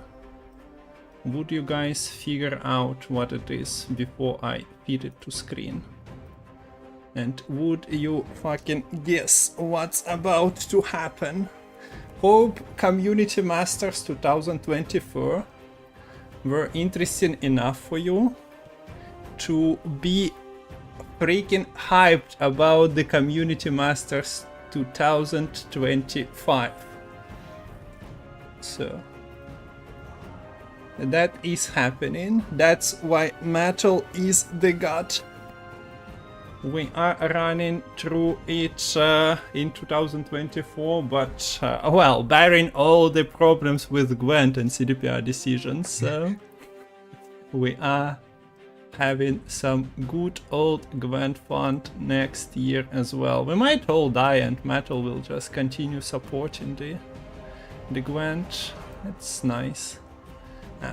Why is it not fitting to this screen? So, Tots Lemon, are you winning Community Gwent 2025? Yeah, totally. Let's go. I'll either be probably classing or competing or whatever. I'm hyped. I'm excited. Let's go.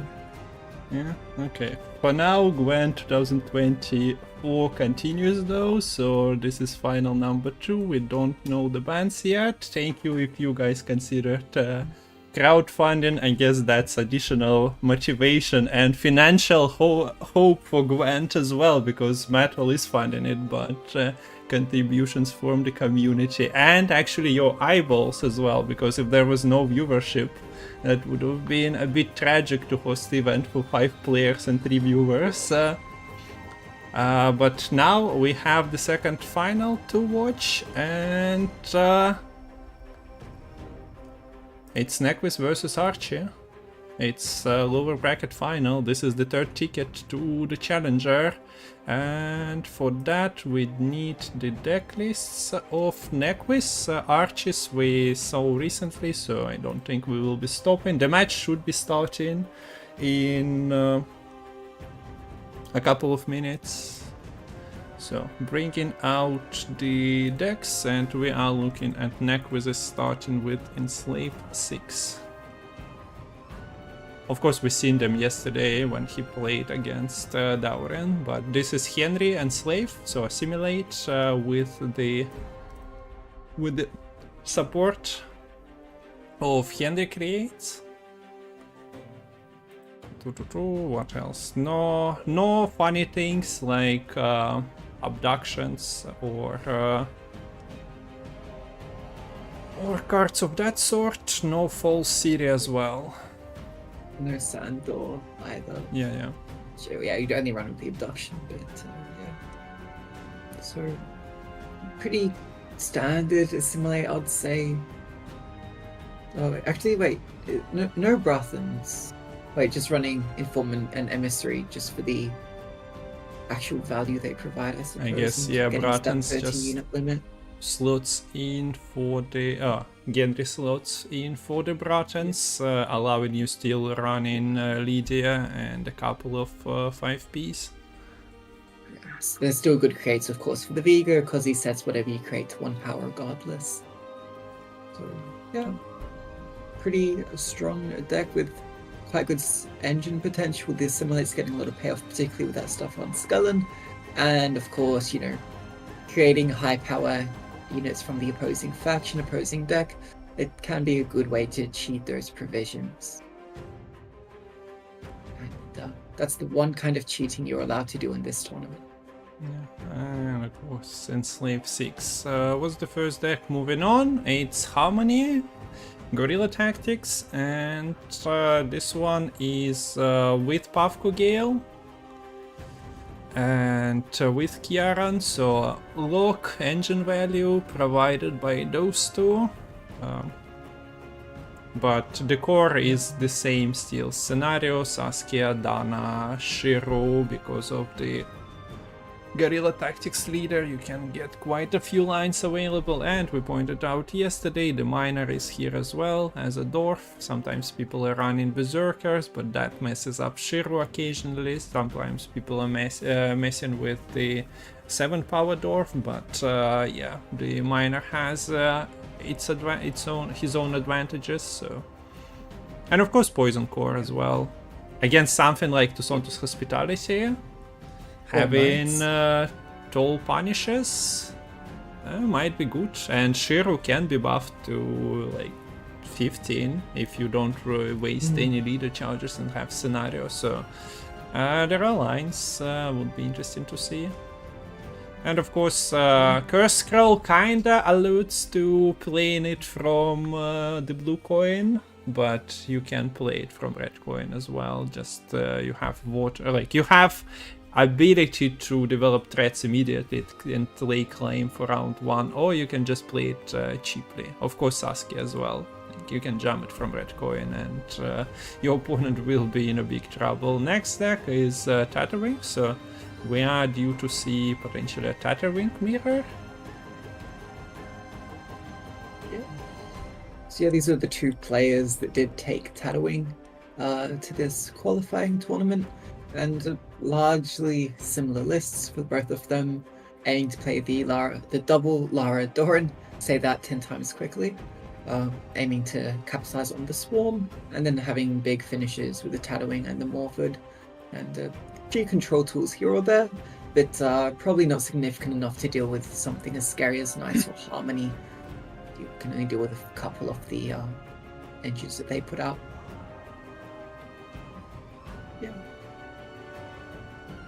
Yeah, and we should be getting into the match pretty soon, but the last one is the Syndicate, so I removed the KOB counter.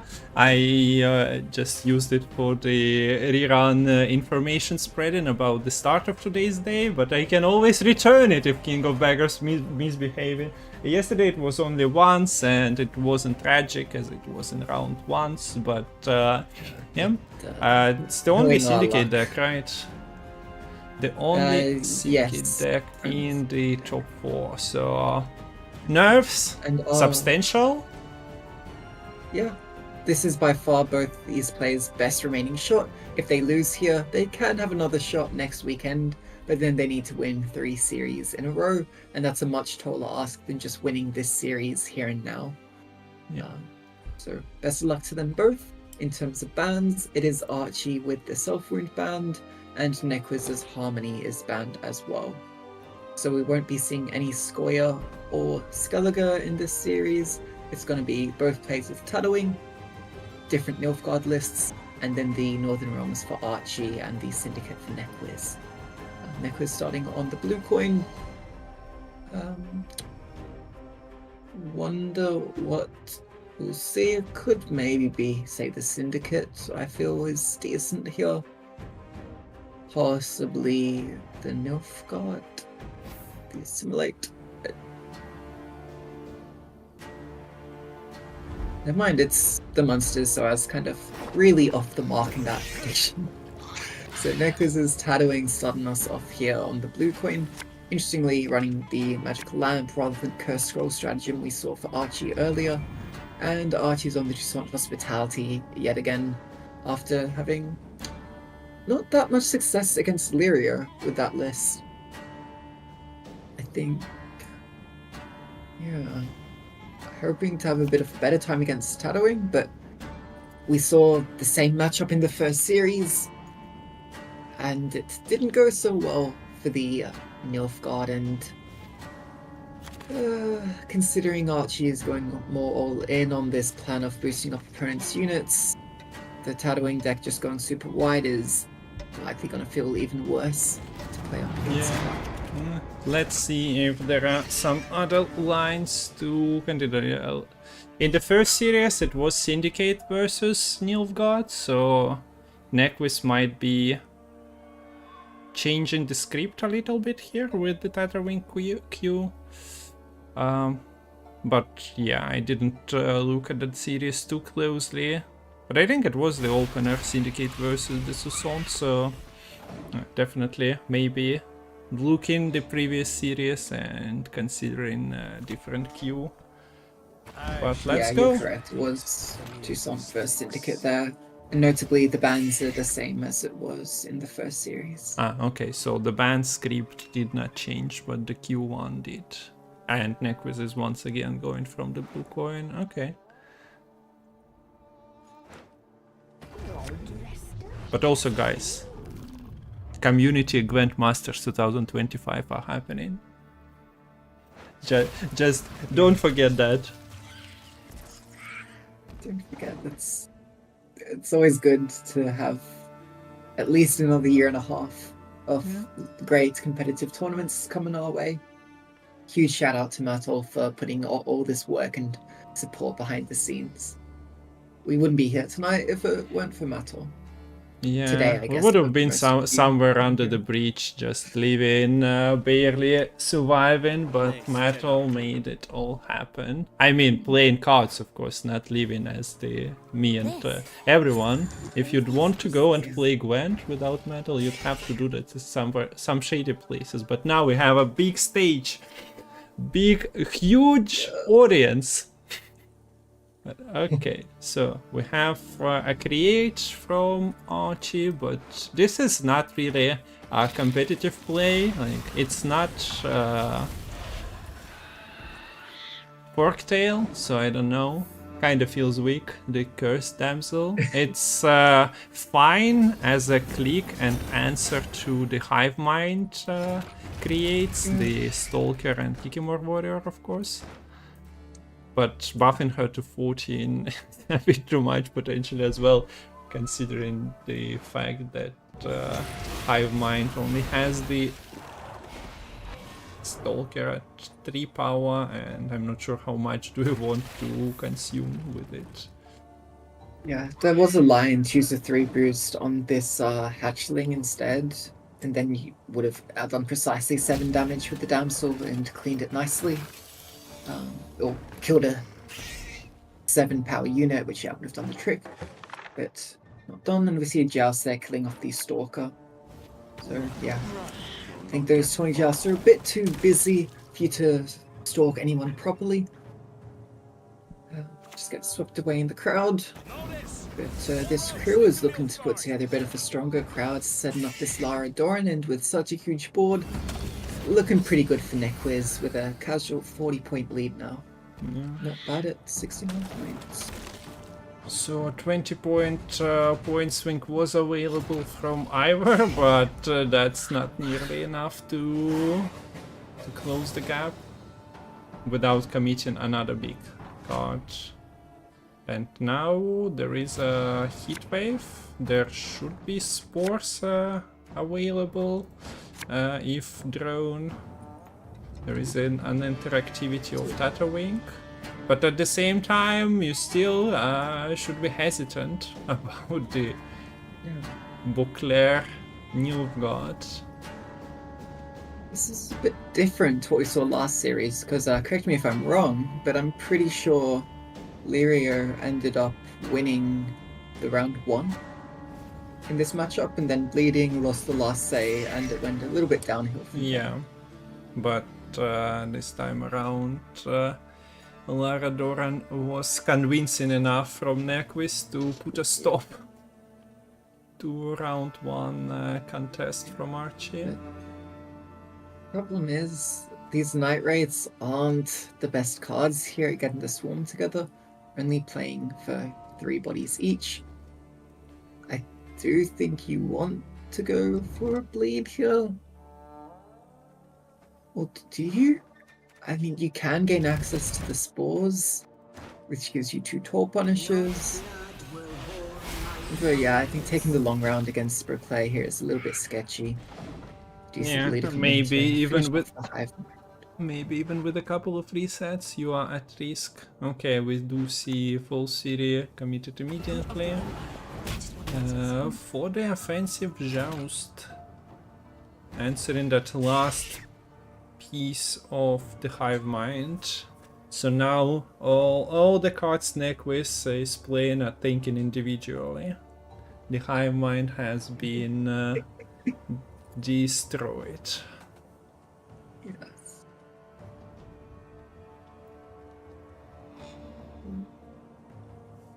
Could just be, I mean... Okay. Interesting. Happy to get the full series out, saying that's enough for me. At the same time, it's Yeah. also not really free. Like you did give away the last carryover you had. Yeah. I guess, yeah, if it's stuck, that hive mind would have helped kill off these night wraiths and swarm quite a bit more. But I guess the nice thing is that there wasn't time for the Tucson Hospitality to set up the Ale of the Ancestors on the Dry Pass, so this long round is looking a little bit less scary against them. Seeing the Morvard and this the Arcade being Spores. mulliganed. Yes, Spores finally found as well. So And- note that the Naglfar is getting access to the Morvard anyways. Of course, Gales is shooting the Ardgaith. So kind of a bit of a non-factor there. And don't think you love having the Night Wraith here again. But, Drowner's time to shine, because Kahir is melee row locked. And yeah, he should stay away from the water, let's just say that much.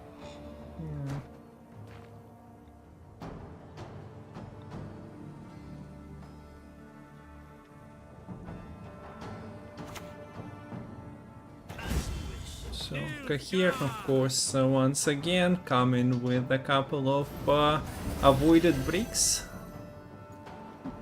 So nice of Archie to find most of the cards. No golds left in the deck, but of course Calvit is helping with that. Okay, so yeah, I like to move it, says the Drowner, and turns off the engine.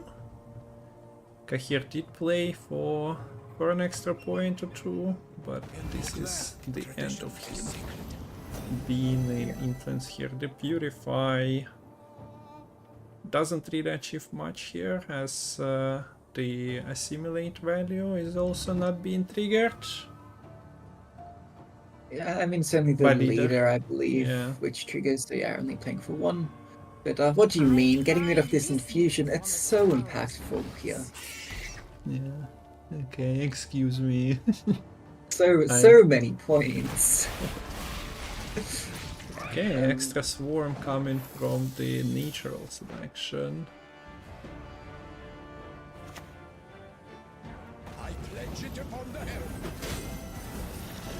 All the you'll have to see this. Buffs here, there, the passive of Toussaint's Hospitality. While watching the final of the Syndicate Toussaint that I mentioned from the series yesterday, I had to rewind it a couple of times. Even chat asked for it because a lot of things are happening simultaneously. There are also infusions. But here, yeah, we've seen a bunch of buffs, but Milton is being dealt with by the Shark Khan.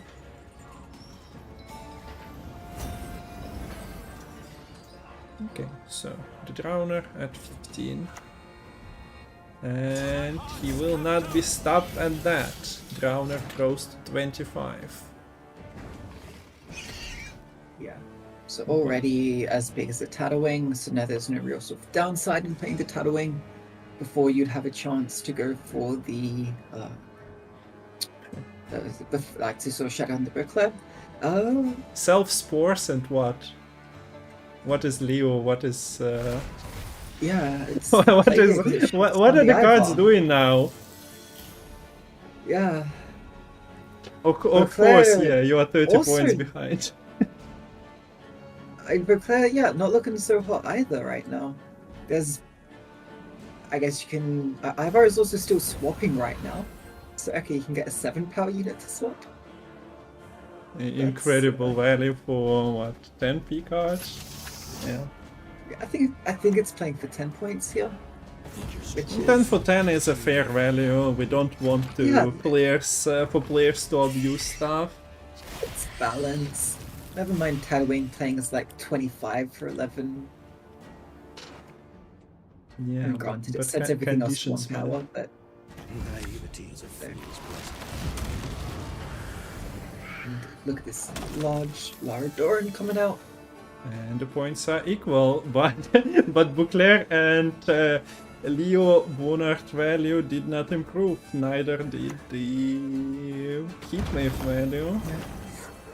+4. Plays the Beauclair because it's the least bad card here, but now Necklace can just play this Tatooine without playing into either of the remaining Toll Punishers. Tatooine is a free play now that this Beauclair is out, or even just goes for a Heatwave instead. Since the Frost is stealing some points, might as well snap it. Oh look, sense. Leo Bonart activated. Easy. I'll do as you ask. He will do as asked, and once again we see the Tatterwing being an answer to this, to Santos Hospitality. Self-heat wave. It's only fair if the opponent played the self-spores to self-heat wave and put an end to this match. And we do have Nequist taking game 1 of this lower bracket final. Yeah, off to a very good start already. Script is quite flipped compared to the first time. You mentioned the different cues in round 1, and we can see it succeeded for Nequiz, leading 1-0. That's more wins already than was achieved in the entire previous series against Archie. And now, as Archie, I mean, sometimes when I'm casting, I mentioned the mental aspect. You're just coming down from a 3-1 loss against Lear in the upper bracket. Close, potentially, like when you were tied up 1-1, was looking pretty decent. Then a couple of unfortunate losses, particularly saying this in the Cold V, is going to be weighing on your mind. Already not great start to this series. Now you're on the back foot. You gotta now, just reset.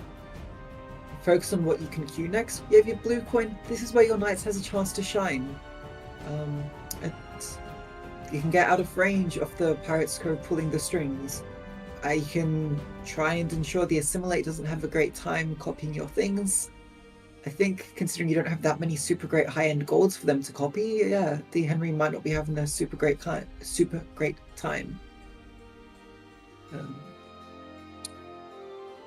Okay, I also fixed the ban screen. Took a little bit of time, but we do see that Self-Wound was banned from Archie's side, and Nequiz is not playing Guerrilla's Tactics. And the first victory was on the screen as well. But also, guys, have I mentioned that Gwent will be extending? The Metal Gwent will be extending into the year 2025? If I didn't, that's a reminder. And we are transitioning into game number 2. Archie on blue coin, taking Tatterwing. Yes.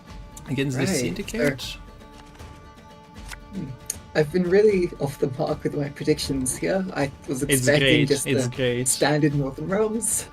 It gives more traction with the chat. People will be remembering that and making the comments shortly. Cheering for Lemon to guess at least one matchup in this final. Oh, there we go. The King of Beggars, it returns. The counter is 1, but we are not putting it on the screen, not as of now. But at the same time, unlike in yesterday's match when he was in round 1, there is at least one tribute with Shady Vendor. We do see Novigrad coming out immediately. Not a new thing, we've seen that in the competitive meta quite often. Players are playing. Wait, did you say Novigrad came out? Yeah. I'm sorry, I blinked and I missed it. Yeah. Something happened. I think the card is back. It disappeared from the screen immediately. Maybe it's on my part as well. Yeah, so It might have been an artifact.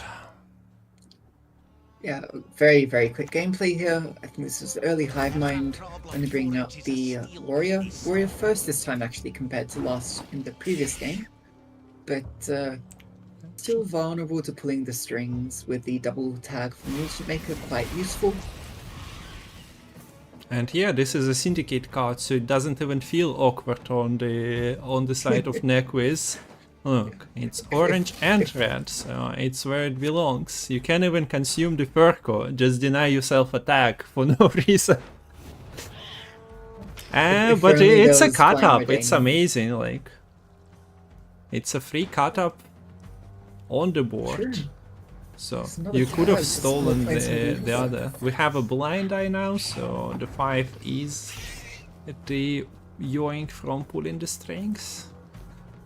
This is actually a game changing if it would have been like round 3 potentially. Yeah. Just having an extra tag, having your opponent forget about it. I mean the ladder game, not in the tournament setting maybe. I mean, even in a tournament setting, they may forget about it as well. Also, while we are looking at all of this, the Lara Doran is in hand, but she's not keeping it frosty. No, it doesn't have any setups, so you'll have makes it a bit to harder for Archie to contest. rely on the Stalker. Yeah. And yeah, the bad thing about the 1 power drones is the BGF. This gives me the flashbacks to when swarm monsters were playable like 3 years ago. Wangit, among other players, doing it in the tournament setting. But at least, yeah, you have the Kikimor Stalker pink on Lara Doran, so you have to commit it and just win the round by the power of Hive Mind and Lara Doran. I think should be the end of the round. But yeah, this time the Hive Mind is fully used up. So not gonna help with any setup going into the next round.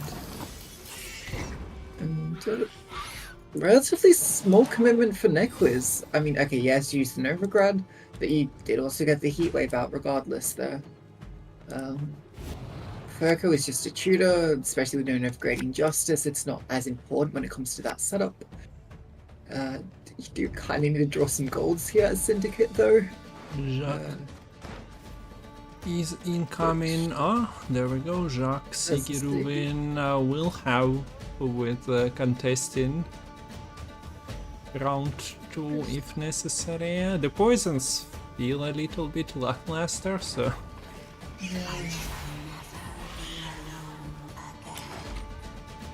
one of them gets mulligan, but there are 2 poisons from hand, so not amazing. Drill was missed, Junior as well. Yeah, you could always steal this Night Wraith and then self-poison her.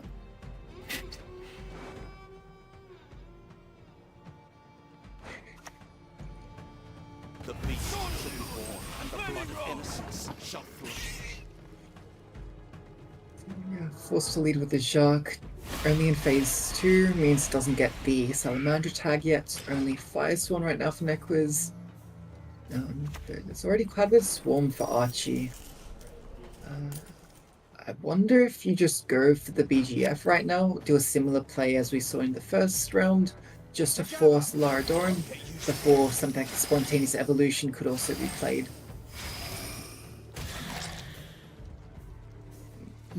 Need to be maybe careful for natural selection, which could warrant not going much further, but I guess maybe you're happy if natural selection gets played here anyways, and the Lara Doran is quite weak after that point. So it's a forced play here, nothing you can do. If your drones are dying, you have to play the combo immediately. 20-point gap is not an insurmountable task for Syndicate, but start slowly stealing that Night Wraith These are all at 3 power, so opportune for the current pulling the strings number. If we see any more Shady Vendor plays, problem is there's not enough coinage to play them back row yet.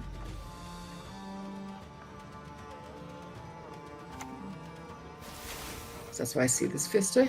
7-point poison, that's not amazing, but it's not the worst. It could have been knocked down for pulling the strings roll, but that's not an option, and you do have poison, so you kind of have to play to your card strengths. If poisoning is what you have to do, might as well start with it. Yeah, pulling the strings are only at 2 now, so I don't know if it's even that great off a pull here. You still get a decent amount of profit from them.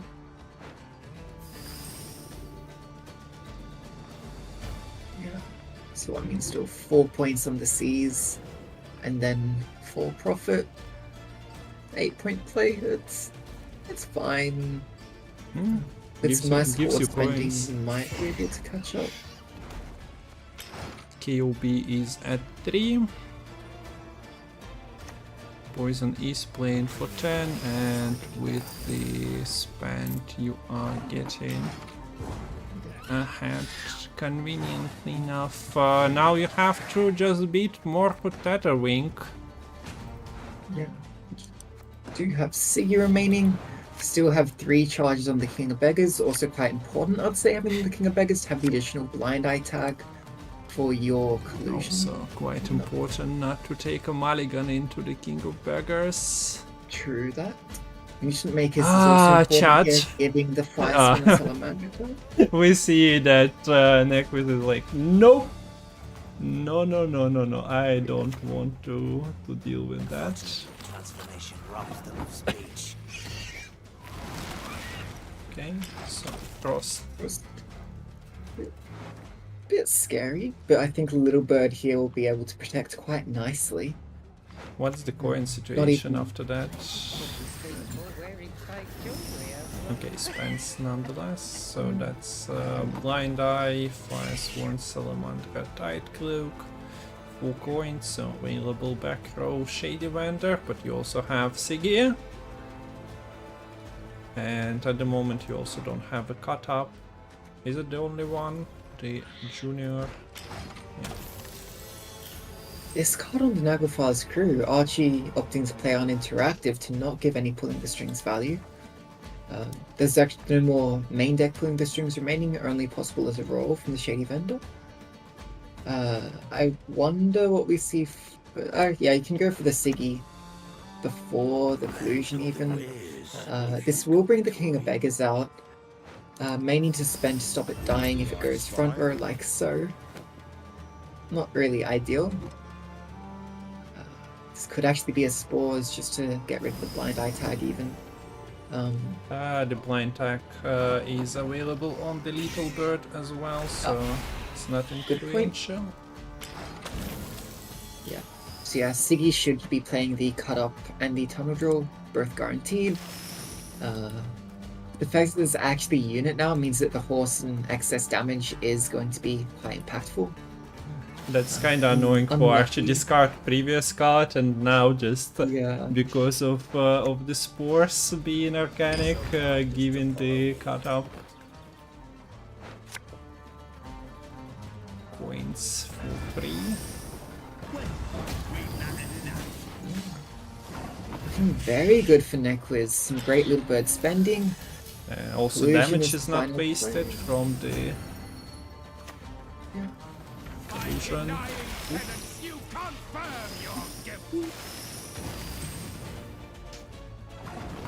Yes, you have 25 and 19, but that's not good enough against Syndicate that managed to spend proper play. So Spores play could have been avoided. Maybe you just play the Tatterwing. I don't know, the blind tag was on the board, so that wasn't really that important, and you could get a better... Although then you allow your opponent to split the spending. Yeah, and yeah, it's yeah. I think it was there was no winning line there in that round 3 for the tattooing. I think he needed to play it. I don't know how, but force more out in the round 2 was actually quite cheap. I think for Nequiz to get out of that round 2. So that's now match point for Nequiz. Only needs to get a win with the Henry Assimilate, which a few high rolls might be able to secure the deal. Yeah. Not you needing to reverse sweep. What you need to do, just need to beat Assimilate 3 times. How hard could it possibly be? And yeah, I think Nequiz did a very good job with the Bloody Good Friends there, though, controlling when the Lardorn had to be played. Archie really had no choice there, and when the Lardorn had to come out. But I must say he was kind of prepared to that both times, having enough Swarm available on the board already and having the opportunity to kill Laradoran in round 1, so the timing was impeccable on that Hive Mind. If you were stuck with another unit between the Leader Charge and the Stalker Spawn, you would have been screwed. But yeah, so we're continuing watching Alcaraz versus Zverev, and this is match. Wait, sorry, this is Nequiz versus Archer. Alangaro starts a bit later, so. But match points, yeah, Gwent is basically the tennis of the card games. Let's go. And also we got $11 donation. Guys, did I mention that Gwent Community Masters will be happening in 2025 as well? We did get $11 donation, but I have no time to update the graphic because we are getting into game number 3 and we will see 3 Henrys. Sadly, we will not be seeing triple Henry, but we have Nequiz stuck with this Nilfgaard. Or not stuck, he didn't even play it once yet, but he has to win once with it. So no choices. And he faces Tatterwing. How is Henry against monsters? There are quite a few cards that really feel like combo pieces. Yeah, I mean, there's some decent sort of Queen Slam things, like, I don't know, like a She Who Knows, a Spear Tip, Igan, something like that. But you could also get King Crumb, which is literally 1 point. Tatterwing, do you want that? Not sure. Tatterwing, yeah. So certain things which in the wrong deck just do absolutely nothing. Yeah, same with the order units. Yeah.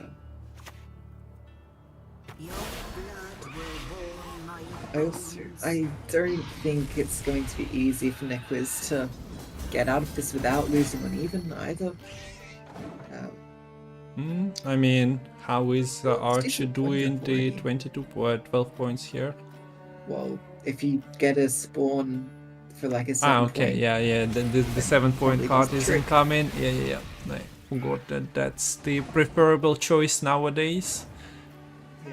In Tatterwing, I mean.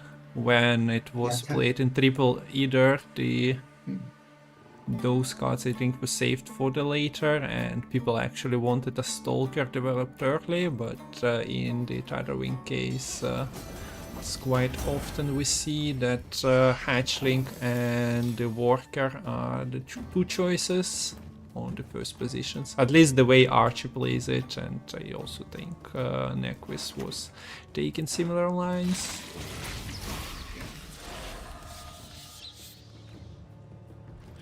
So yeah, it's close, but you were correct. Really hard to avoid losing. Yeah, now Archie holding off on the final trigger on the Hive Mind if possible, which with these bronze tactics, they're just not putting the pressure on that much, although we do actually see the Stalker coming out. Granted, with how tall these units are, it's not having an easy time getting the damage, but it's probably just gonna be used to kill off the Laradoran, and yeah, that's a round win for Nequiz. Bit surprised by that. I didn't feel like that was forced to play the Laradoran there. Like, you could have gotten ahead very easily with Spores even.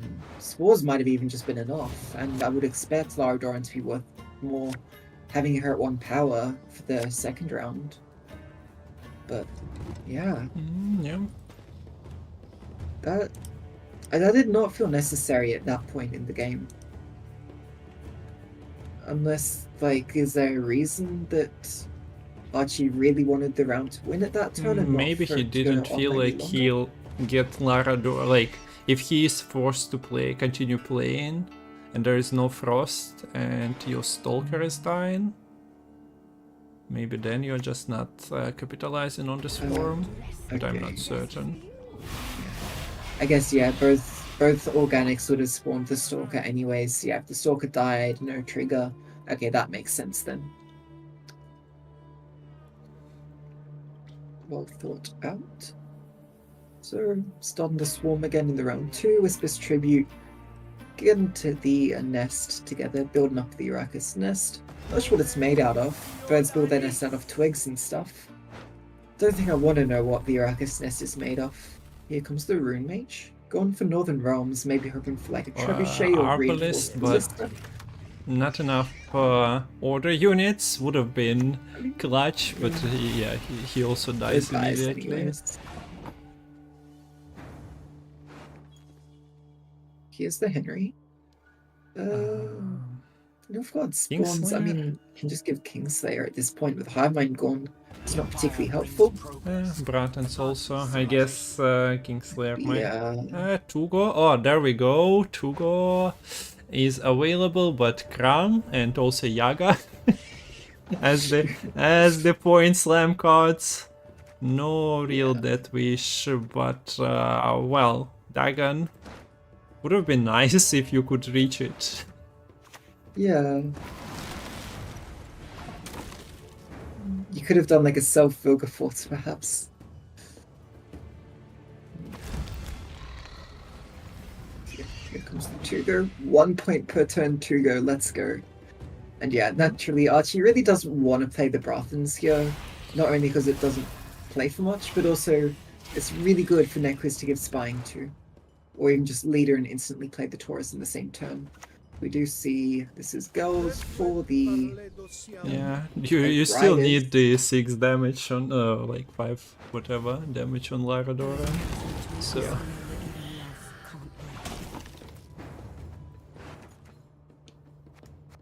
Passing up on Naglfar into Viper though, I'm not sure how I feel about that. Yeah, Naglfar could be interesting if it can find maybe like the Admiral Pali, perhaps. It could also just get clogged with the finding, say, Letho and Rose and Edna. That would be quite sad. Yeah, I was not suggesting that as a real play before somebody gets triggered in chat. But if you watch the channel and commentary, you probably get a sense of the irony occasionally. Okay, so Hugo, even with 1 point per turn, it's already like playing for 12, and Yeah, it's not like he's terrible. getting answered. Are you cold, human insect? It won't be long now. If you really wanted to get the Might, you could play Torres front row. Granted, I think there's no way you're playing Torres until after Archie passes, because that's just your infinite reach card, but yeah, I mean, this is like Archie can't really play the Morvid this round, I'd say, because of the threat of the Vilgefortz. Also, Morvid isn't even that big at this point in the game. Tatooine could be a play. As immune, it's just pushes the envelope 25 points. I think this, if Nequiz can start to get ahead, could be very, very good for him. It's actually as the Taurus coming out. So no, these get shuffled in, so if you wanted to copy certain cards, you might find them in the next round. Rosa is interesting. It is actually Rosa copied, as well as just Naglfar's Kuna Night Wraith. Yeah, that's why I wasn't convinced that was the time to play the Taurus. But at least your turnover's online if you feel the need to play him early, maybe a bit of setup before the Stefan. Merely a matter of time. But, no, absolutely. Saying goodbye to the Nagelfar's crew here, I imagine.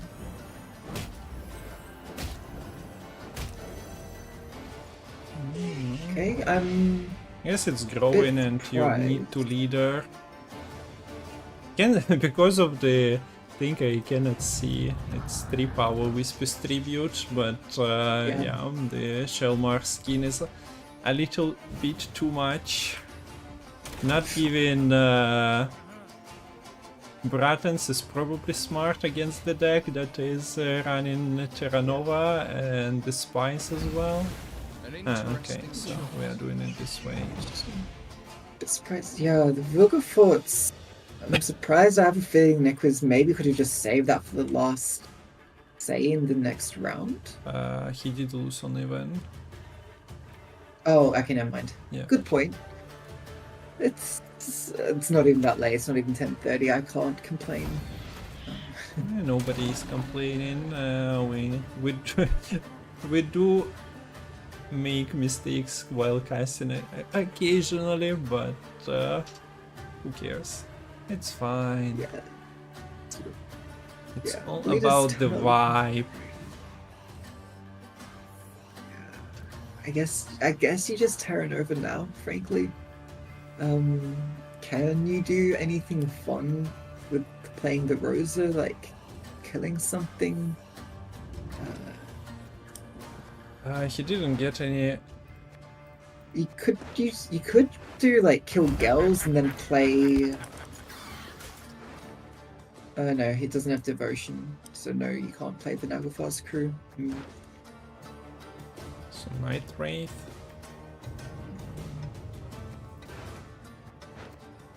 Why bother with two swords when you can barely handle one? Is this?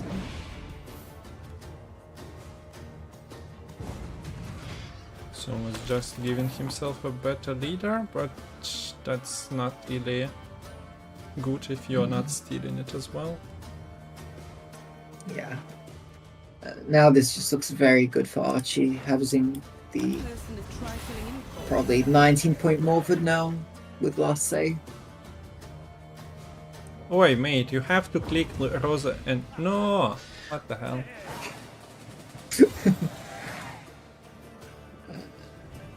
And yeah, there's just nothing left here. What do you mean nothing? For, 18 cards to draw. So Yeah. so many things. Look at that. Finds the Rosa actually this time. That's funny. Oh gosh, the Nagelfar.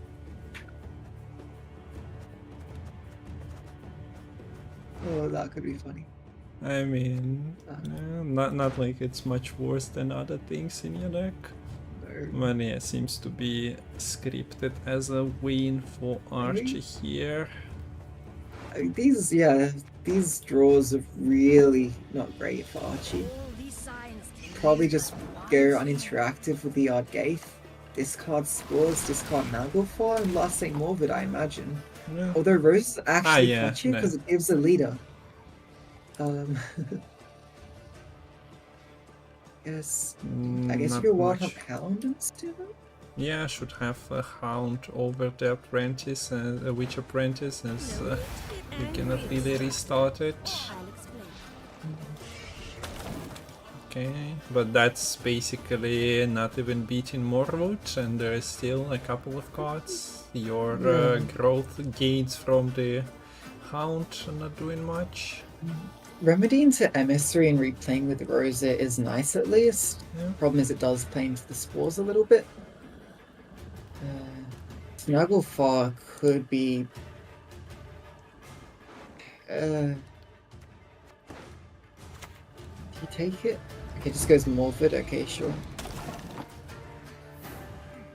Yeah, that makes sense, I think. Highly curious case. A highly curious case.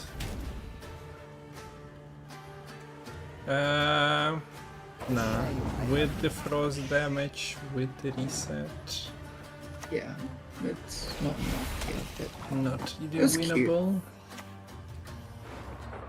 Okay, so good job from Archie getting that win numero uno in this final. Also, Maimon, thanks for the raid. Welcome, raiders. Oh, we'll be happy to hear that greeting in 20 minutes. But we have ourselves a game here, so 2-1. Archie takes first step towards the challenger. And that was win with the Tatawing, so he has knights and knights. So but yeah, quite different knight stacks in that. Okay. Surely the Northern Realms is taken on Blue Queen this time. But what? But my mind games. Yeah, I think there was mind games earlier on in the series. I don't think I was discussing as much as I did in the previous series with Lyria. But here it should just be the straightforward Knight's Queue. If I don't predict this right, I think I'll just retire. Okay, thank goodness. Okay. Wow. Well done. And you could have also guessed Nequiz's Q, so that's 2 out of 2. Great job. That's why we have Lemon here for the insights. He's calling out a lot of plays by the pro players, but also the Qs. He just reads them once in a while. Yeah, I'm really good at reading them at the end of the series, you know. So, what do we start with here? We have Immortals. And you only have the... Oh, you do have Dance Sorceress right at the left there, poking out. So I don't think Nequiz is going to have an easy time really contesting this round 1. Be interesting to see how it goes, probably contesting the bleed. Obsidian Mirrors could be kind of spicy. Yeah, given you've got like a bunch of knights to copy is quite bad. This. So since Damsork is dying, to Joust and Immortals is potentially like a leader target, I guess. Oh, do we see? Ah, no. She's at 8. Never mind. But some cheap damage is being established here. Not really. I'm worried about Immortals getting leaded. It's still vulnerable to a Joust leader. But yeah, Informant is a very cheap way. By clicking your own sorceress each turn, you basically just nullify the Immortal's value, because there is no shield returning on Archie's turn to click with the order, but it does come at the very end of the turn, so then you get your boost whilst boosting the Immortal by 2 each turn. So it balances out. Your shield, sir. And yeah, this Informant doing a nice job splitting up the boosted units to make the Knight Errant a less worthwhile play for Archie here. This could even be an early chance to go for the artifact compression onto the opposing damned sorceress, I could imagine.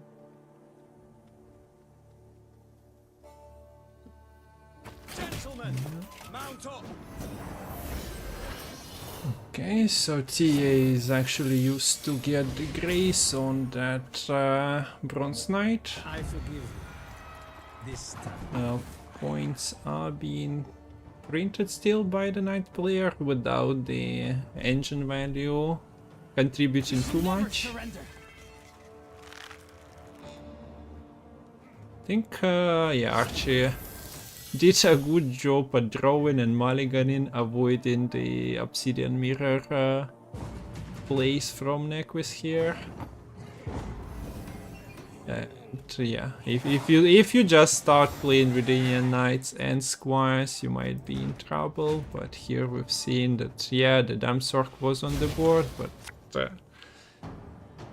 it was also a possible copy from the Informant, so never really had Nequist had a good opening for the mirroring. Does situation change in round 2, round 3? I'd say yes. Like, you cannot avoid playing. You bronze engines. Like a scenario itself forces you to Your spear, sir. pull something out. Yeah, so there's decent draws here for Archie, access to all of the Echo cards. Bronwyn, or Maiden's Shield technically, but the Bronwyn spawner is drawn, so you can kind of play whatever you like with this AA Neomancy. Maybe go for the Van, go for the Heat Wave, or just use AA on the fronts like the Knight Errant. Even go for a lock.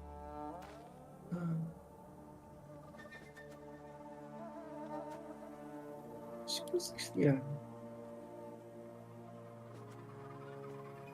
As you wish. Not really much to do for the damn sword card as of now on the board, but Knight Errant is coming in. The Maiden's Shield is coming with the shield, would have been weird otherwise, so... This is Lydia looking for an answer. You do have the oil. I guess that's probably good. Just get rid of a body, get rid of the damn sorceress, which can turn shields into boost. A person of trifling import, you say? Purify shouldn't be really of value here. Oh, not having detrimental effect, that is. Yeah, the Thundered Turncoat is turned off, however. Yeah. But not a huge difference, but it's still point of damage every couple turns. So it is a bit hard now though for Archie in terms of what do you play. You go for this Knight, forced to leader to get it out of leader range, particularly impactful because of that infusion. I'm going quite tall already. We do see V go now. Into a put a spy spy between between the these. knights. Grace will not be pleased. Get your own Knight Errant set up. Also, yeah, then the turncoat is activated, it's not being used, trying to deny the pocket of boosted units for the Knight Errant. Yeah. And this Obsidian Mirror not looking half bad here, I'd say either. Still in the presence of nobility will, yeah?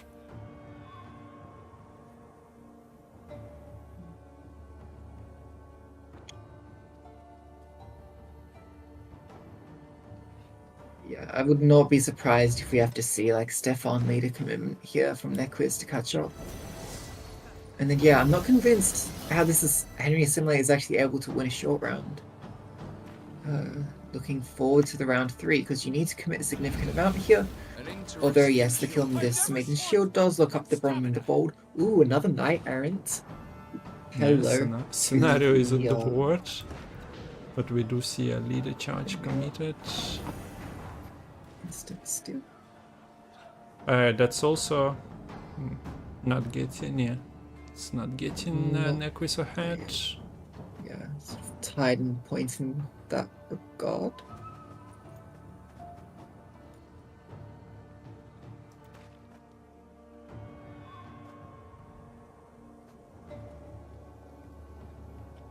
So Erendite at 9 damage could be used to get a kill here. Says I want to turn off the Vigo. I don't like having that boosted unit here.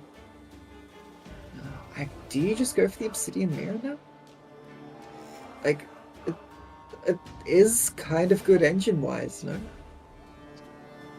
Like, I don't think it's getting any better. I suppose you have to, and starts with the Knight Errant, so that one is bordering the other. Player connection lost, please. No.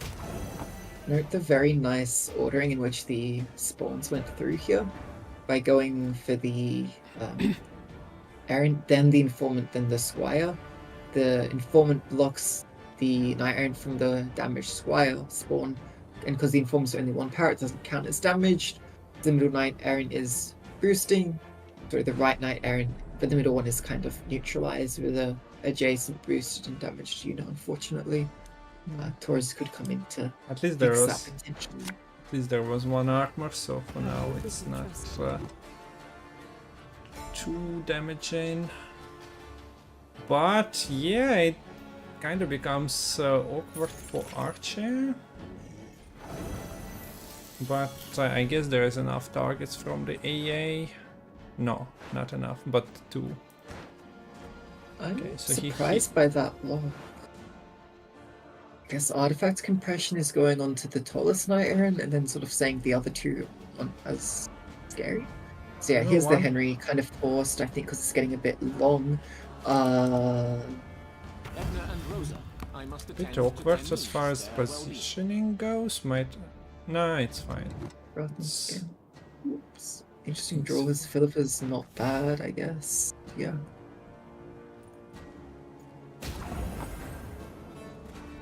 Okay, and now no damage is being dealt to the knights. They finally agreed on how to proceed, and now we'll be buffing. Slightly better. So that's 5 points passively now for Necklace compared to the 3 passive on the side of Archie. Here comes the AA. Can go for... I mean, could have gone for the Anna and then stolen the 3-pound Knight Errant, no? Yeah, I was thinking about that. Is it good enough without the ability to trigger it? Yeah, I guess worried about spying being applied, perhaps. We can tell that's not possible. But now, I mean, Torres can give spying to the Anna. I don't know if that's super great. Can give a Vincent, and then Vincent from Terra Nova just kills the Knight Errant. Okay, that's probably just the play, frankly. Yeah. So what's the Archer's situation? He does get... Wait, was it the second AA? Yeah, the second AA so played for he only gets Iron Diet, and that's a big sword. Yeah. Yeah, pretty big sword, yeah. And the Neuromancy too. Quite impactful, considering the Henry was played just then. Is this... Okay, I don't know if that was enough to get ahead, but very I think it quick, might have been, yeah, right, but this is the best value you get from the compression, I guess. Archie decided to go for that. Yes, the spying given to that Vincent as well as the Peller and Cursed Knight, so just maximizing the points. Otherwise, since this Terra Nova was basically always just playing for that kill. In fact, yeah, I'm surprised Archie didn't just pass here, because I feel like this is just such a huge swing now. Should be coming. Like, no way. Yeah, you are letting your opponent go. Taking the time to think through the options, but I mean, look at this swing. So now Archie has this decently big Errant Diet at 13 damage right now. And Neuromancy can play either Heatwave or something that was spawned from this Henry. I'm not convinced that Vincent or Ivar are looking particularly impactful. Does this Vincent get kept? It seems very awkward to keep. Okay, and Neuromancy has to find a unit here. And if that unit dies, then that's just game. And that's a lot of damage in Necklace's hand here. So what do you play? Wait, this dies. Hang on. Hang on. Wait a second. It's like Wait, this is the... This game. never matters. Yeah, this is a godsend, Vincento. Oh gosh, I mean, no matter what unit was played, there was spying into Vincent. I guess that was part of why it was kept. I mean, that draw with Vincent going to the top after the tour is crazy. Yeah.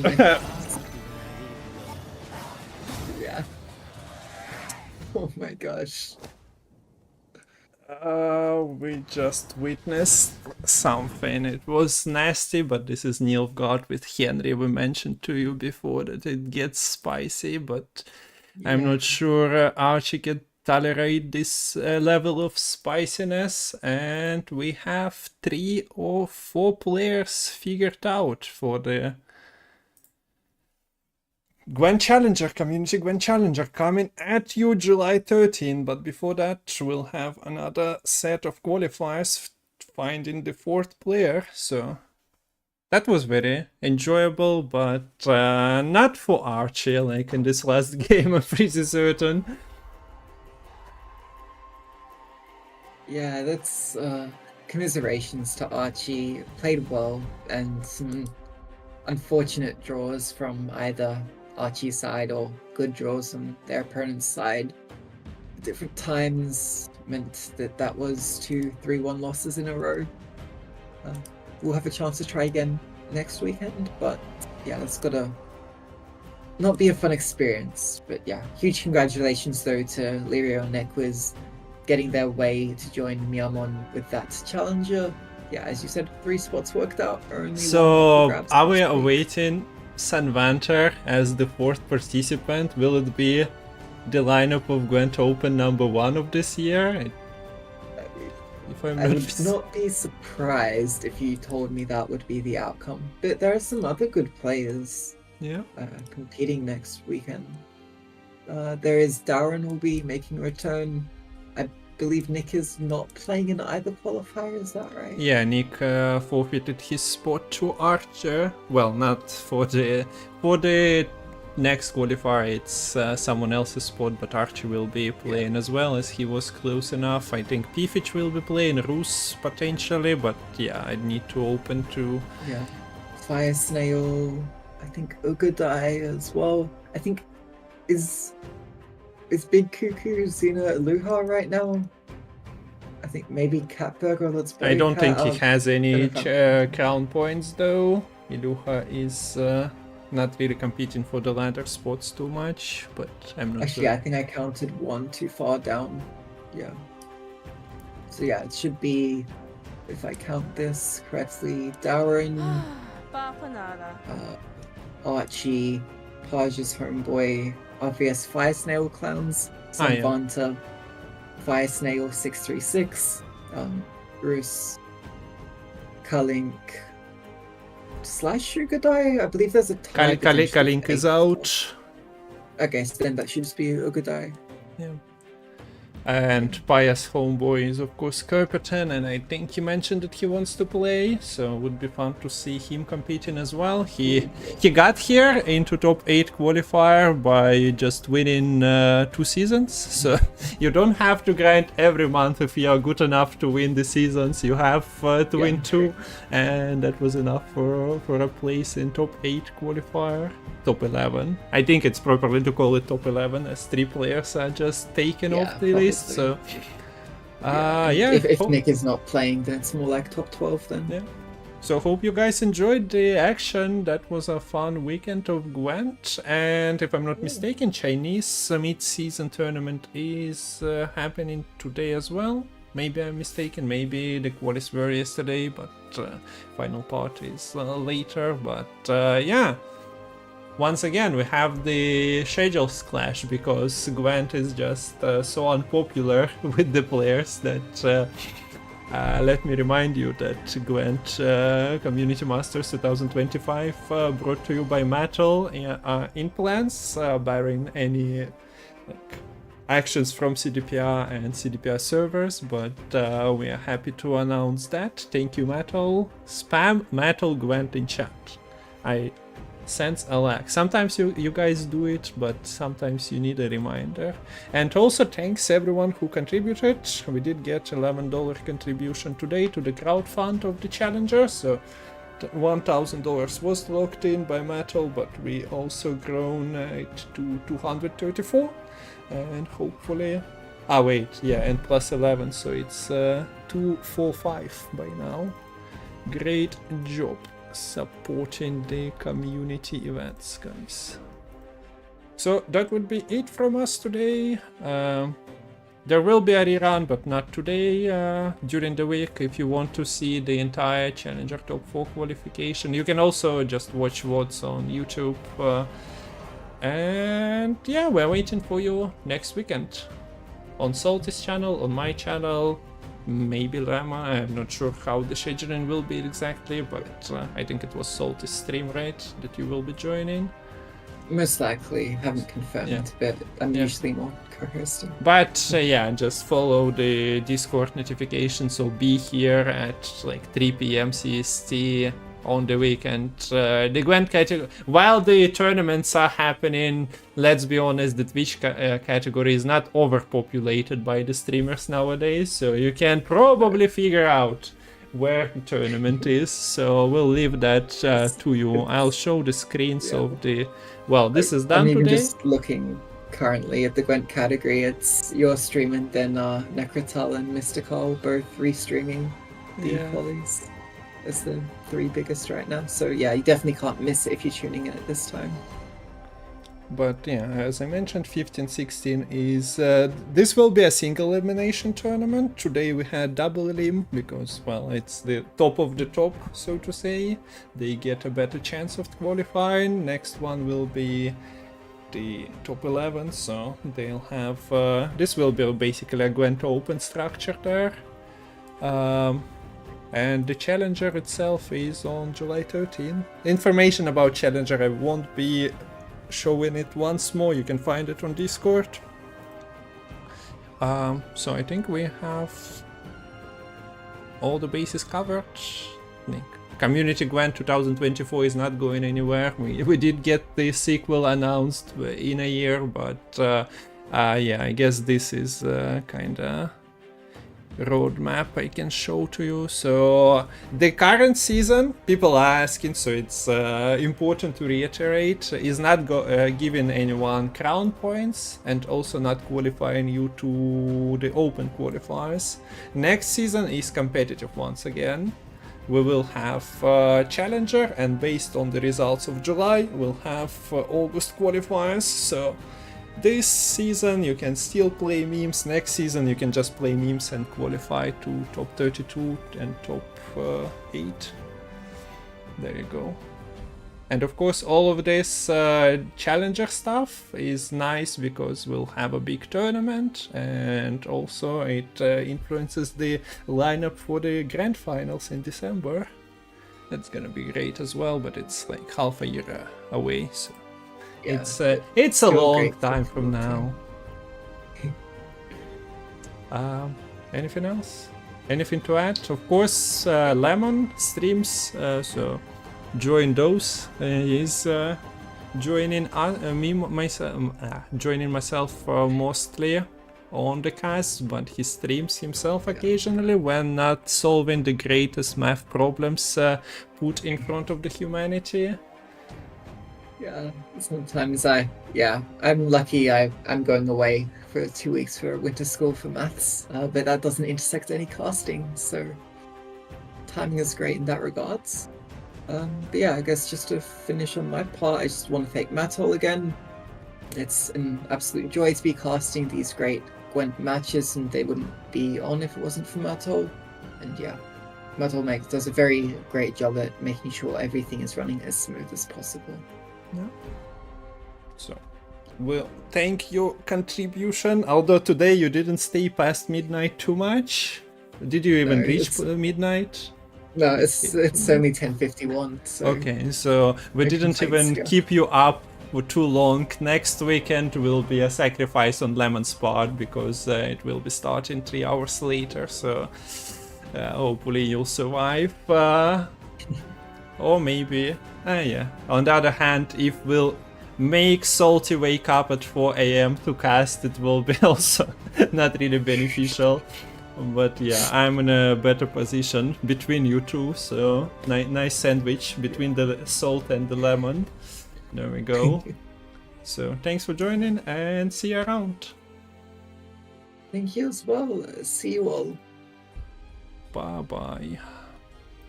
Bye.